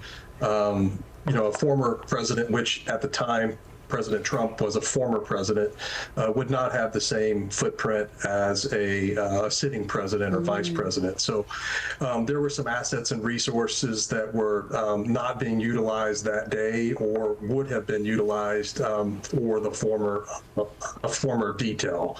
So, essentially, I think what happened actually worked out well. The forward element that was supposed to go out ahead of the next hole and conduct counter surveillance was able to spot Ralph and was able to take necessary action in order to thwart his attempts.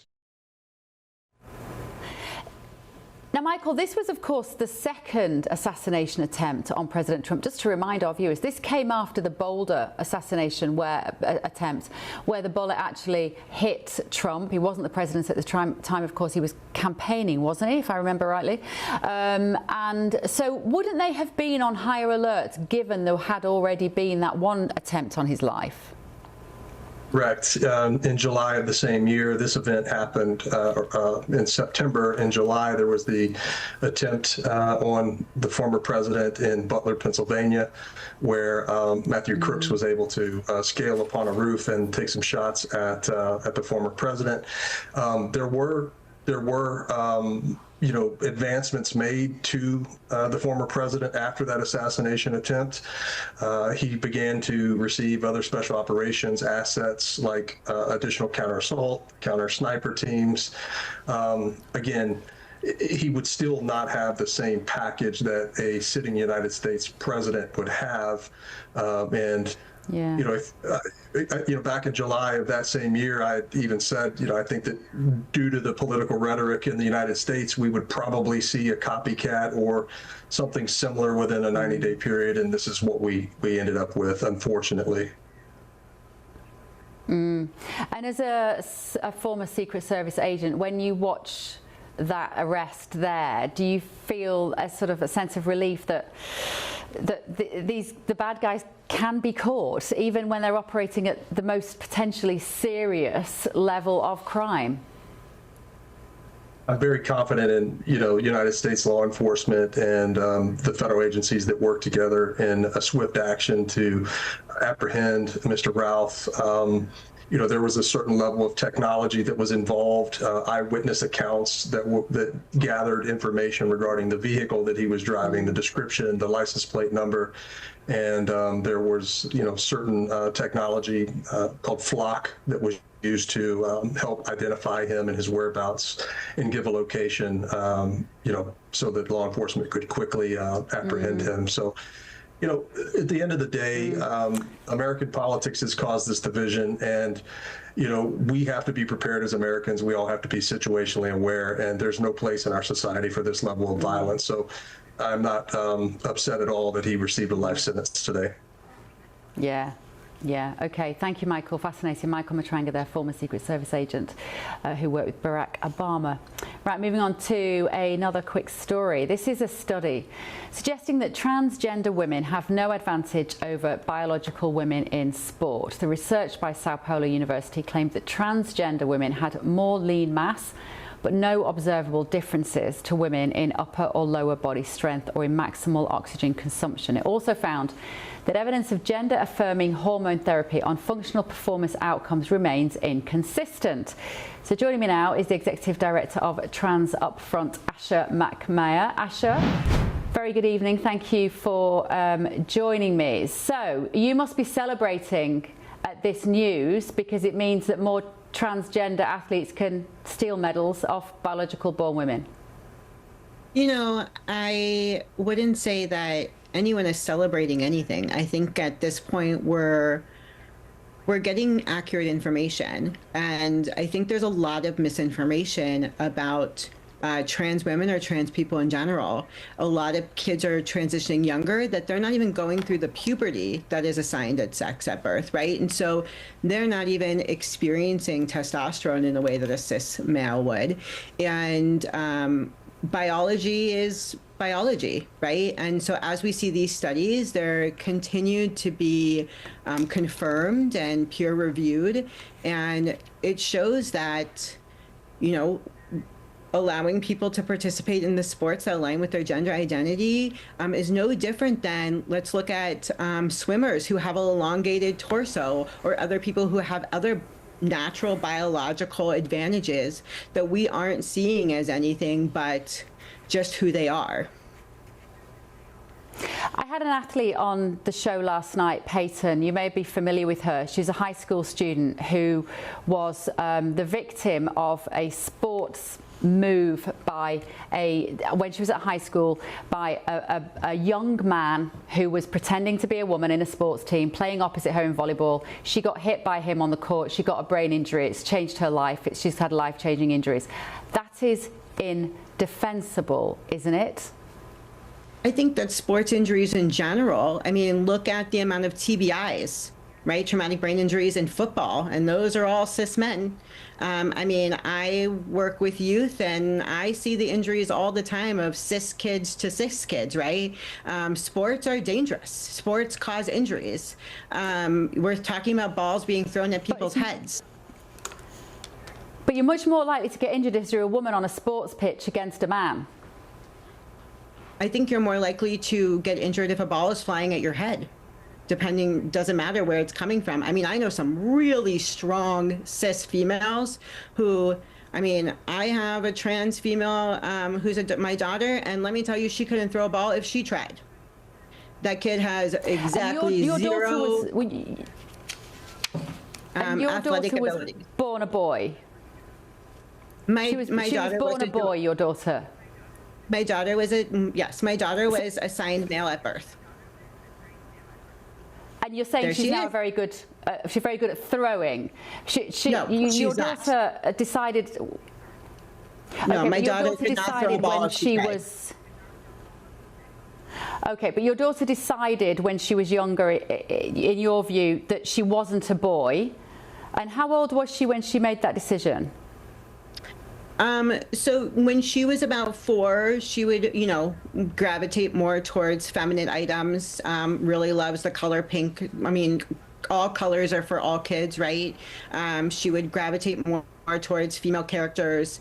And as she got older and was able to express who she is, we continue to affirm her. And, she is a nerdy kid. She loves science and math, and she's brilliant as it comes to STEM, and has exactly zero ability in sports. I mean, like, we joke that she did runway because if she was around anyone else, she'd run into them, right? I think that kids have different natural abilities. There are also many cis females who are born with more testosterone than other cis females. And I were born assigned female at birth and are female identifying. And that's something that we see, and the reason that we no longer do blood tests in sports, because it was finding so many cis people with biological advantages.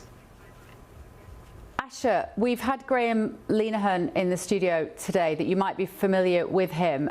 He has been a very vocal advocate for biological sex being prioritised in all settings for the sake of individual women who aren't then compromised, be it on the sports field or in the changing room or the bathroom.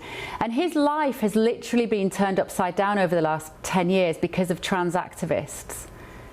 Why is he having to go through that for a tiny, tiny minority of people who have a very, very loud voice?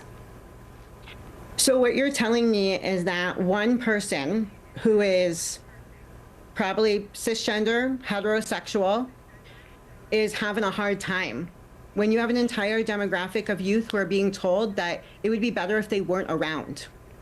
Right? So why aren't we looking at these kids and these individuals? Why is their hard time more important than his? Why is their hard time more important than his? And he isn't alone. There's been a lot of people whose lives, J.K. Rowling is a great example, of people whose existing lives before they spoke out against trans ideology, their lives have been turned upside down because of the aggression and the threats of violence and the cancellation that they've suffered. Why? So are you saying that the threats of violence against children mean less than an adult? Because that's what it sounds like to me. We're talking about a demographic of individuals who are being attacked and told that they're better off not alive based on their gender identity by people who are existing in bias and phobias. If you don't want to be trans, don't be trans. The same is with gay marriage. If you don't want to be gay married, don't do it, right? At the end of the day, every person is an expert on their own identity and their own existence. And we believe those people based on who they are, because we're not doing anything but supporting them and their mental health. Trans people have always existed. They will always exist. And so at the end of the day, there is no harm happening to anyone because they are choosing hate over acceptance. Okay, Asha, we've run out of time. I really appreciate your contribution this evening. The Executive Director of Trans Upfront, Asha McMayer, there. Her story, their story, is quite fascinating, and I would genuinely urge you to have a look online and see some footage of her daughter. Still to come this evening on The Late Show Live. But people are saying they do want to spend in cash, and when we spoke to people like the markets, street markets, cash is still king in those sorts of environments. So it's not good, not dead yet. Should you get a discount for paying with cash? One landlord has hit the headlines for doing exactly that. Plus, are there any words that you are keen to bring back into the modern vernacular? I'll tell you why I'm asking that in just a moment.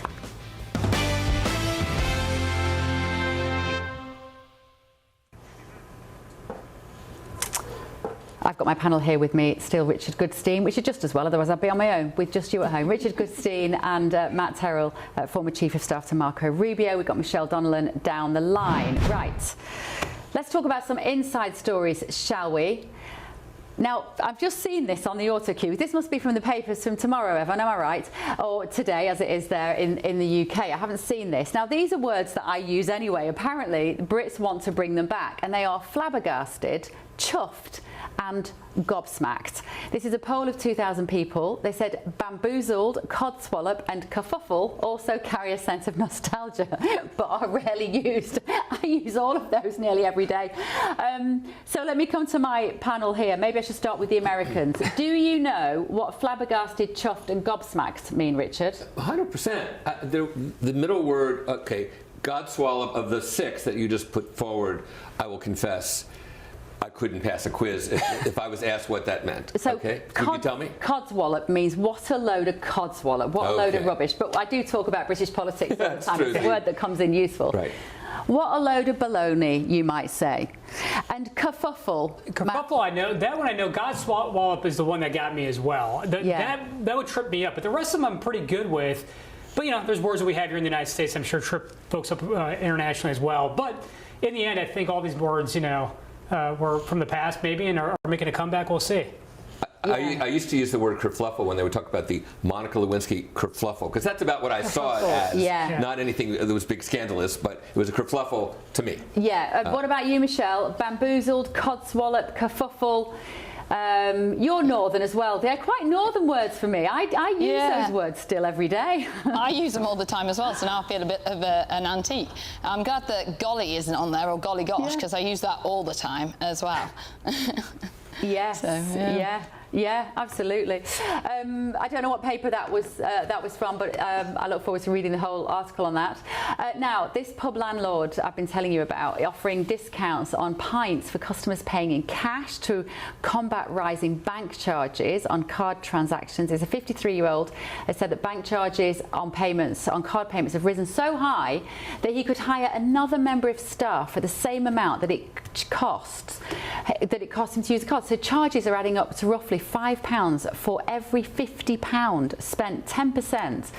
Can you believe that, Matt? I noticed the other day, in fact that was in a nail bar. I can't be sure that the people working there were all legal, but anyway. And it said 10% discount if you pay with cash. And that was music to my ears. I love that. Is that common here in America? You know, it's a common thing. Even some companies right now, these small businesses are dealing with swipe fees, you know, for credit cards and other dynamics with that. So, you know, look, I rarely use cash anymore. I don't even think I have cash on me right now. The truth is we've moved into such an electronic environment. I think the biggest concern for people is hackers. You know, how many times have you had stories of people having credit cards taken out under their name when they never did that? You know, everything's online right now. We have moved away from cash. But the truth is, cash is still king. I mean, the truth is, if you're going to do a down payment on a home or other things, you know, cash matters. And that's a huge dynamic around this economy. Do you worry about the decline of cash, Richard?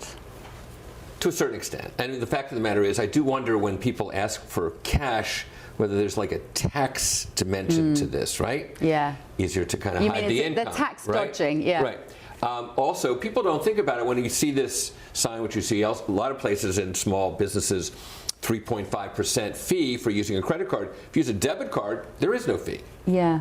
So, yes, I do think, but and more so I say when I travel in Europe, every place, the ice cream place, every place takes credit cards without blinking, in my experience. Yeah. Michelle, my worry about losing cash is government control. I genuinely mean that, especially with Starmer and whoever's, especially if Miliband takes over for him in the next couple of weeks, then we're all in trouble. Because I don't like the fact that the government can see absolutely every transaction if they want to that I make, and the freedom to transact with another human being without anybody looking at you, whether it's a private company or the government, I think is a really important part of being a human being. Do you? Well, exactly, and that takes us back to the whole digital ID thing, doesn't it? We don't want the state knowing all parts of our business, and we should be able to live our lives. But on this question of should there be a discount for cash, I think it should be down to businesses to decide. The last thing that businesses need is more legislation and being told by a government that you've got to have two different prices, which would cost them more. And a lot of businesses have a little sign, don't they, saying, it costs us to use cards, we encourage you to use cash. So I think more initiatives like that are quite a helpful idea. Yeah, it's a great idea, and I imagine as a pub landlord, it will be very popular with the customers, because going for a pint is blooming expensive now. Getting a glass of wine in a pub is really expensive in the UK. So anything we can do to help the pubs, I'm bang on board. Right, now, more than 40% of Brits support the government writing off at least some student debt. This is after the Chancellor defended the student loan system. Rachel Reeves said that she believes the student loan system is fair, despite there being a growing outcry from graduates over rising debts. Should we have free university for all? Michelle, you were in the Department of Education when you were in government. I look back now and realise that having gone to university and not having to pay the fees for it was such a privilege. And it's heartbreaking, actually, that the generation beneath us have had to pay their university fees and start life with sometimes 90 grand of debt. It's outrageous. Yeah, so I don't think that university should be free, because it can't be free. Somebody's got to pay for it at the end of the day, and if those that benefit from it aren't paying for it, the rest of the taxpayers are, including those that didn't go to university and don't necessarily get the benefit. The fundamental problem now, though, is we've got far too many people going to university that aren't benefiting from it. So they're coming out of university with these tens of thousands of pounds of debt. They aren't actually getting into jobs that are added value, where their degree is adding value. They're getting into jobs they could have got into if they hadn't gone to university. They've got no hope of ever paying off their debt, so they pay fees for it until they retire. Now, we can't say that that system is fair at all. So the answer is making sure that... There's no incentive. Yeah, and there's no incentive to raise money, to earn money, because we've run out of time, fellas, but in the UK, once you get over a certain threshold, you have to start paying it back. Why would you work hard? Yeah. Michelle Donnellan, Matt Terrell and Richard Goodstein, thank you so much for keeping me company this evening. I will be back tomorrow night, 7 p.m. here in DC, midnight with you in UK. Night, sleep well. See you tomorrow.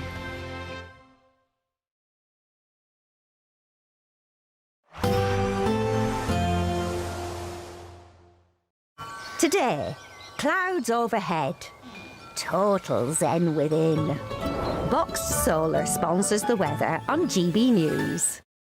Morning. After a brief respite in the south yesterday, the rain is back for most of us today, and coupled with a pretty cold easterly wind. It is at least reasonably mild across the south, but we have seen that rain spreading back in through the night. So most places starting soggy, main exception parts of northern England, Northern Ireland, and again western Scotland. In eastern Scotland, the rain continues to fall with some snow over the hills, and the rain across the south also likely to cause some problems. So we do have Met Office yellow warnings in place.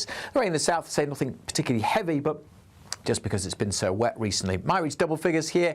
Many other areas, certainly further north and east, only in single digits, and it feels pretty cold with this pretty bitter wind blowing along these North Sea coasts. Continuing to feed the cloud and the rain into eastern Scotland. So we'll see a bit more of it turning to snow again here over some of the higher routes by the end of today, and those rainfall totals really building up, especially close to the coast. We'll also see the rain turning to snow over some of the Transpennine routes through this evening's rush hour, so do bear that in mind, and further rain to come in parts of South Wales and southwest England, where the yellow warning remains in place. The winds continue to blow and bring the cloud and the rain into eastern areas as we go through the night. Again, more snow over the higher ground. Will be chiefly rain that we see at lower levels. Again, some shelter in western Scotland, some clearer spells, but further outbreaks of rain continuing across the south. Temperatures mostly holding up above freezing. On to Friday, and again, for many tomorrow, it's a grey day. There'll be further outbreaks of rain to come across England and Wales and feeding into eastern areas off the North Sea. Again, with some shelter from that easterly wind, western Scotland may well do okay for dry and bright weather. A bit of sunshine here, may well be a fine day for Northern Ireland. Fairly cloudy, but some sunny spells are possible. Elsewhere, lots of cloud, further outbreaks of rain. Still double digits across the south, but many places feeling a lot colder than that. Bye for now. Today, Clouds overhead. Total zen within.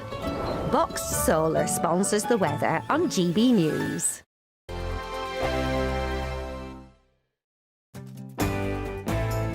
I'm Andrew Pearce. This is GB News, the People's Channel, Britain's news channel. Westminster's full of talk, but out here, it's the real world. Am I allowed to talk now? No, that's it. This is where it matters, real people and real lives. That's what politics is all about. The fact has Trump made a good start? No. Straight answers, no spin, and just a couple of pints. How many fingers have I got up? About 10. So join me for Lee Anderson's Real World every Friday at 7 p.m, only on GB News. The People's Channel, Britain's news channel. At GB News, we love to hear from you, our loyal community. So drop us a line at gbnews.com/yoursay.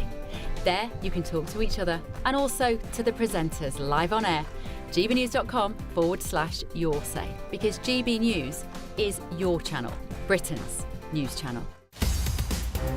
In the GB newsroom, we bring you the news as it happens. With our team of dedicated journalists across the UK, we're ready to keep you up to date with what's happening every half an hour, every single day. Bulletins here on GB News, the People's Channel, Britain's news channel. From the school run to the home run, watch a new show for all of Britain. He can say whatever he wants. A straight talking show where all voices are heard.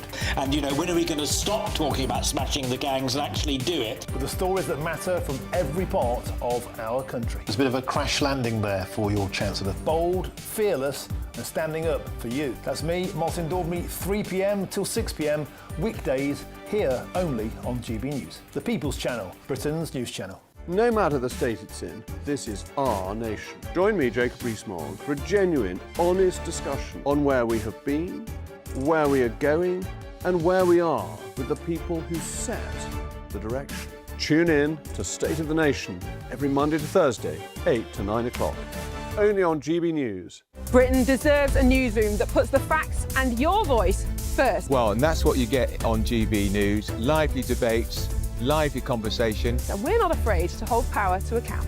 And each other. So join me, Andrew Pearce. And me, Miriam Gates, for Britain's Newsroom, weekdays from 9:30 on GB News.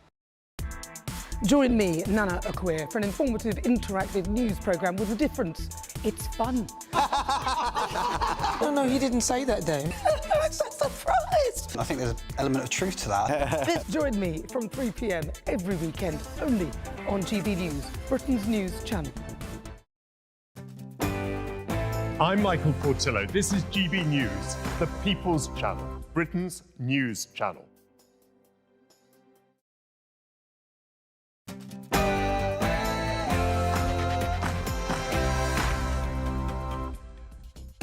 We may well remember Wednesday, the 4th of February 2026 for years to come. This scandal around Peter Mandelson is bigger than the Profumo scandal. That is my thesis. We'll debate that and whether the Prime Minister can survive his own dreadful misjudgment. Also, Father Ted author Graeme Linehan has been today in Congress talking about free speech and the way he's been shut out of British society for telling what many believe to be a biological truth. Plus, the Home Secretary, Shababa Mahmood, very sensibly thinks that indefinite leave to remain shouldn't be after 5 years, it should be 10. But already, a massive backbench rebellion is on the way. Has the Labour Party become totally ungovernable? That and much more after the news with Tatiana Sanchez.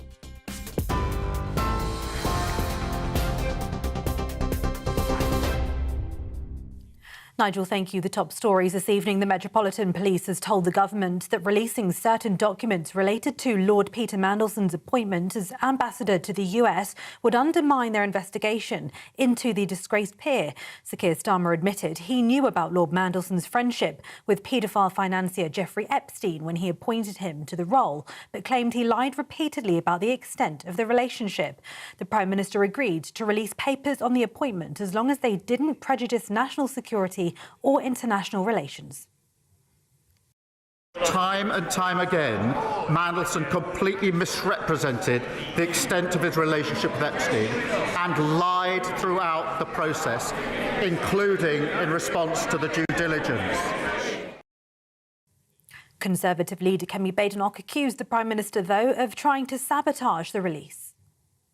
The Prime Minister cannot blame the process. He did know it was on Google. If the Conservative Research Department could find this information out, why couldn't number 10? Can the Prime Minister tell us, did the official security vetting he received mention Mandelson's ongoing relationship with the paedophile Jeffrey Epstein? Well, it comes as the Met Police confirmed last night a criminal investigation was launched into alleged misconduct in public office after US court files suggested Mandelson passed market-sensitive government information to Epstein. Mandelson has quit the House of Lords and denies acting improperly or for financial gain.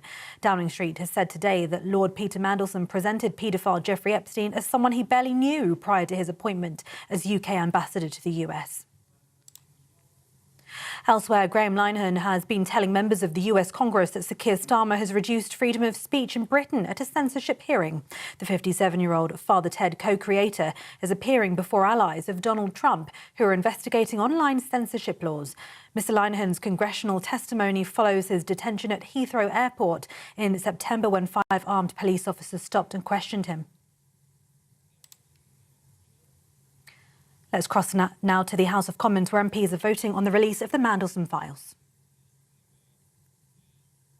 That the House of Commons urge the Government to ask Network Rail and Great Western Rail to prioritise the Tarka line for improvements and to work together to make rail travel in North Devon more resilient, and the petitioners remain, etc. Hear, hear.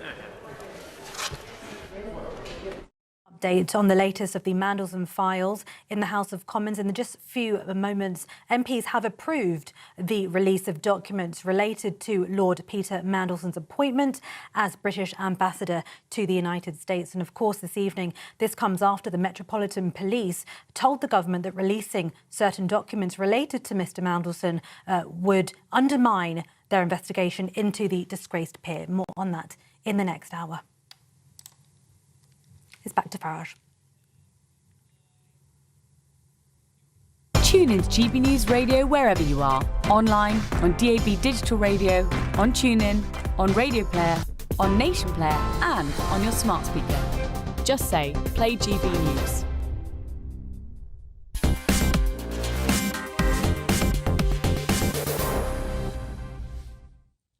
This has been a pretty remarkable day. The Mandelson files, as they're being called by the media, don't think of this as just another bad day at the office for the Prime Minister. Don't think of this whole question as another political story that sickens you with career politics. No. You need to think about this in a much, much bigger context. The last major political scandal in Britain was Profumo. And that is over 60 years ago. What was that all about? Well, it was all about women, it was all about a Russian spy, and it was about cabinet ministers and senior Conservative Party people. This involves the royal family. This involves a former Prime Minister turning his guns on a current Prime Minister. This involves the leaking of cabinet, state secrets to the highest level. It involves market-sensitive information of the most profound nature. It involves, in my view, one or two elements that are quite potentially breaches of the Official Secrets Act. And we watched it today at Prime Minister's Questions all play out. It was a day of deep humiliation for the Prime Minister. The Leader of the Opposition, Kemi Badenoch, started off and she asked 3 questions. Did the Prime Minister know at the time Mandelson was appointed to be our ambassador in Washington that Mandelson had maintained contact with Jeffrey Epstein after his conviction for underage prostitution? Twice, the Prime Minister tried to bat it away. On the third go, he had to admit that that was the truth. But then came the question that led to a subsequent chain of events, and that's because the Prime Minister had agreed that he would give us information about the decision, the briefing, the backup to appoint Mandelson as ambassador. But he said, you can't see things that are matters of national security. You can't see things that are a matter of international significance. You can't see things that involve trade. And suddenly, the brief was getting wider and wider of what MPs would want to see, to the extent that everyone in the House thought this is, including, by the way, his own backbenchers, this is a cover-up. This was the question number 4, that came from Kemi Badenoch that led to a subsequent chain of events. The Prime Minister is serious about national security concerns. He should ask the Intelligence and Security Committee to decide which documents should be released. Will he commit to doing so here and now? So enough of it was that the Prime Minister and the Cabinet Secretary should not be the ones to decide what things we can't see, because after all, how could the man be independent when he works for the Prime Minister? It should go off to an independent committee made up of MPs and security experts. That all made perfect sense. The Prime Minister didn't agree to it. The Prime Minister, at the end of PMQs, pretty much stormed out of the Commons. But the drama continued this afternoon. Now, bear in mind, this is the Prime Minister, of course, that has made sure that Andy Burnham doesn't return to the House of Commons. But there's one lurking giant inside the House of Commons. That's the former Deputy PM, Angela Rayner. And she then backed up what the Leader of the Opposition had asked for. Given the public disgust and the sickening behaviour of Peter Mandelson and the importance of transparency, should we not have the ISC not have the same role now in keeping public confidence in the process? And within 2 hours, the government had backed down and decided that, yes, it would be this ISC committee that would decide the things that MPs can't see that may be matters of national security and importance. But boy, I tell you something, we are going to get an absolute treasure trove of information out of all of this. What I don't know is how long it will take for that committee to make these decisions, but it's coming, it's happening. I repeat the point. This is about corruption. This is about leaking of national and international secrets. This is a potential breach of the Official Secrets Act. It involves the royal family, it involves senior members of government, and who knows, behind it all, maybe even Epstein could have been working for the Putin regime. I believe that this is bigger than Profumo. You tell me what you think. You can tweet #Farage and GB News or email farage@gbnews.com. Now, I'm joined in the studio by Kwasi Kwarteng, regular, and Lord Glasman. Now, this time last year, it was the inauguration in Washington, D.C., and Morris and I were there together. And, you know, we're not always nice to Lord Glasman, but we're going to be nice tonight because Morris wrote a letter to Number 10 in January 2025. And this is what he said. The brutal truth is the vast majority of people I meet, that's over in Washington, consider our Labour government to be a front organisation for paedophiles and Pakistani rape gangs. They consider our position on the Chagos Islands an example of progressive idiocy and our appointment of Peter Mandelson an unnecessary provocation. They think our army has gone to hell, our country is overwhelmed by legal and illegal migrants. Withdraw Peter Mandelson. He is the wrong man at the wrong time in the wrong place. Evening, Morris. You tried your best. Wasn't much, but I had a go. I do want to say just formally that was supposed to be a confidential memo and it wasn't leaked by me, just to say that. Who leaked it then? I don't know. But you wrote it? I did, certainly I wrote it. And I stand by that. It was so obvious when we were there. I mean, do you remember your party at the hotel? Yeah. I can't remember the name of the hotel. Adams, yeah. Yeah, and people were just walking up to me with their phones, showing me those photographs. I mean, it wasn't really a very difficult decision. Yeah, I had cabinet ministers, American cabinet ministers, saying, Peter Mandelson, are you kidding? It was all over. And then I went with to the MAGA events, and people were just walking up to me with these things. So it was clear that, but what we didn't understand, and on this side of the pond, was the enormity of the Epstein story. It was a conspiracy theory. It was QAnon, and we don't make decisions on those grounds. But the reality is that was what we found when we were there, and we have to be patriots and we have to advise in the right way. I mean, now we've got a very good ambassador. By the way, in that briefing note, by the way, Nigel, I suggested that they make you the ambassador. That'd have been great. Get him out of English politics. Get rid of it. Send him off to the wine cellar in Washington. Just to say to viewers, when I got to the States, I mean, you were like a senator there. I mean, even your teeth looked better when you were in America. They will do over there. How? Why could this Prime Minister have made such an horrendous misjudgment? Well, I think if we're going to understand it profoundly, this to me is the end of New Labour. What's revealed, Peter Mandelson is one of the two most important people in our politics of the last 40 years. I don't want to see him erased, cancelled, whitewashed. He's a very, very significant hang man. On, the other one... Hang on, I'm going to stop you there. Yeah. He's under criminal investigation. What he has done is very, very serious. Oh, what he's done is terrible. It's really... Has he betrayed the country?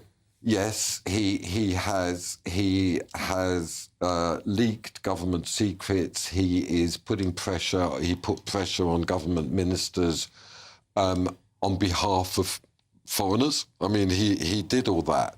No, this is terrible. But what I'm saying is, it's even deeper than his individual complicity.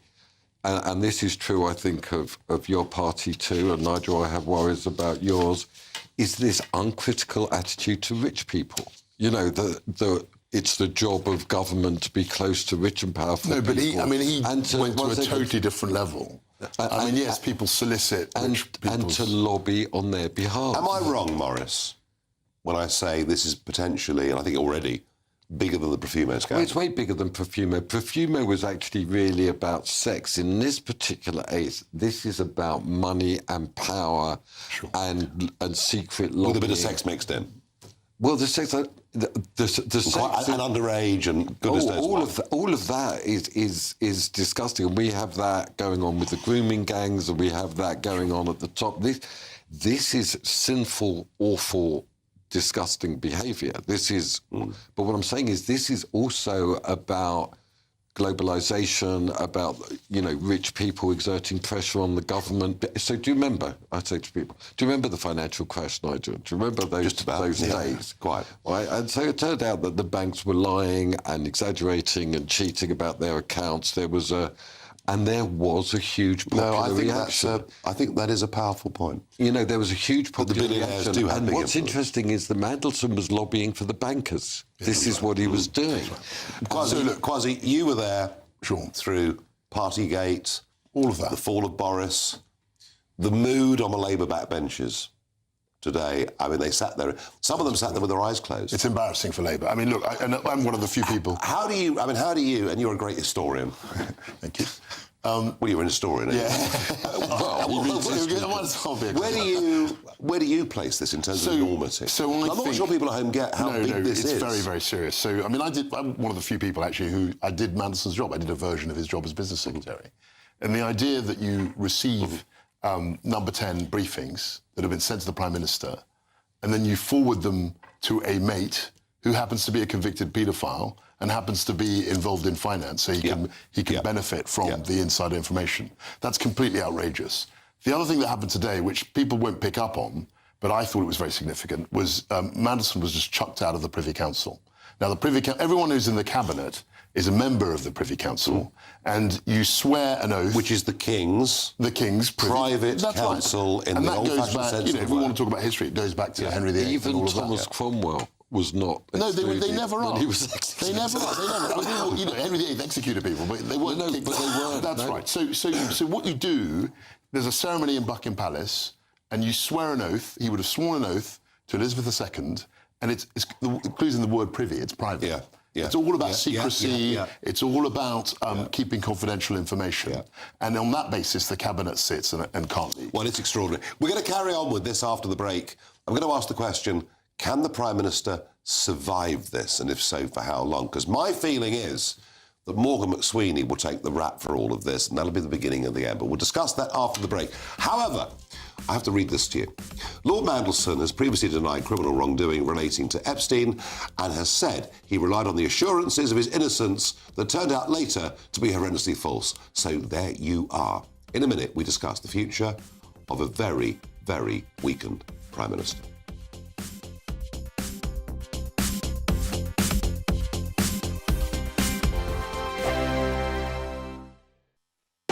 You want to know what's really going on in the corridors of power? Labour don't know what to do with you half the time, and that makes you quite lethal in the chamber. Get behind the headlines with Chopper's Political Podcast. Join me, Christopher Hope, as I sit down with the great and the good of British politics. We'll see where this ruling takes us. These are the stories shaping our nation. Chopper's Political Podcast, available now on all platforms. Listen in and stay ahead.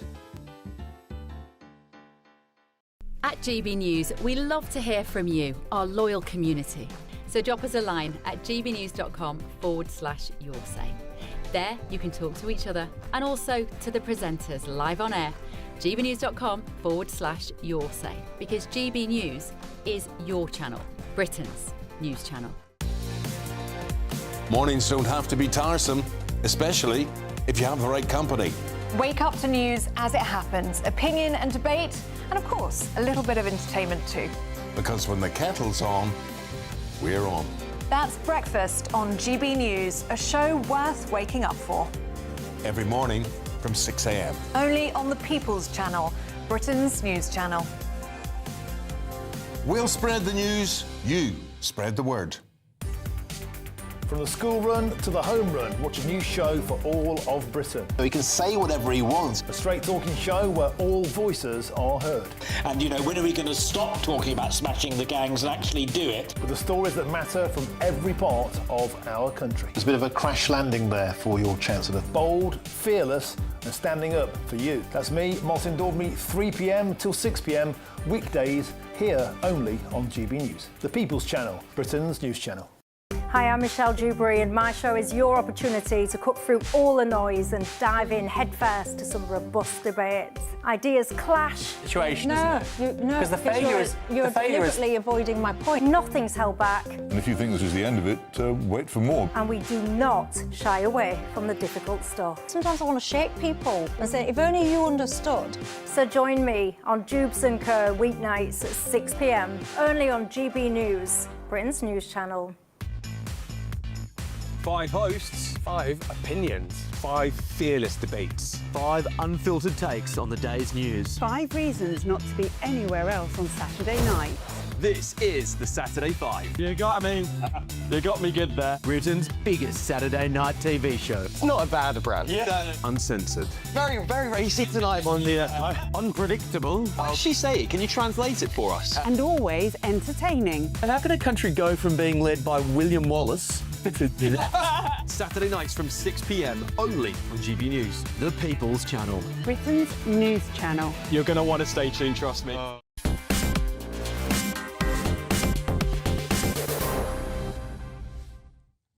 asked you at home, do you agree with me? This is bigger than Profumo. Alexandra says, I think in many ways it is, Nigel. The Profumo affair didn't involve a secret global ring of sex trafficking. Too true. Rebecca says, they lecture us about morality and the law, yet live by a completely different code.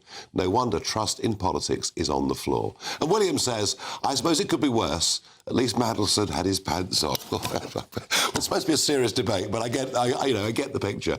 Now, I'm joined in the studio by Paul Richards, former Labour Party advisor. I'll tell you what fascinates me, Paul. We've all got friends, we've all got family that have done bad stuff. And if we think they repent, we've grown up with the concept of Christian forgiveness. We give them a second chance. At least we're decent human beings. We give people a second chance. And here we had a man, Peter Mandelson, booted out of cabinet over effectively a mortgage fraud in the late 1990s. He was forgiven. He comes back. He's then embroiled in a passport scandal. He's gone. He's sent off to Brussels.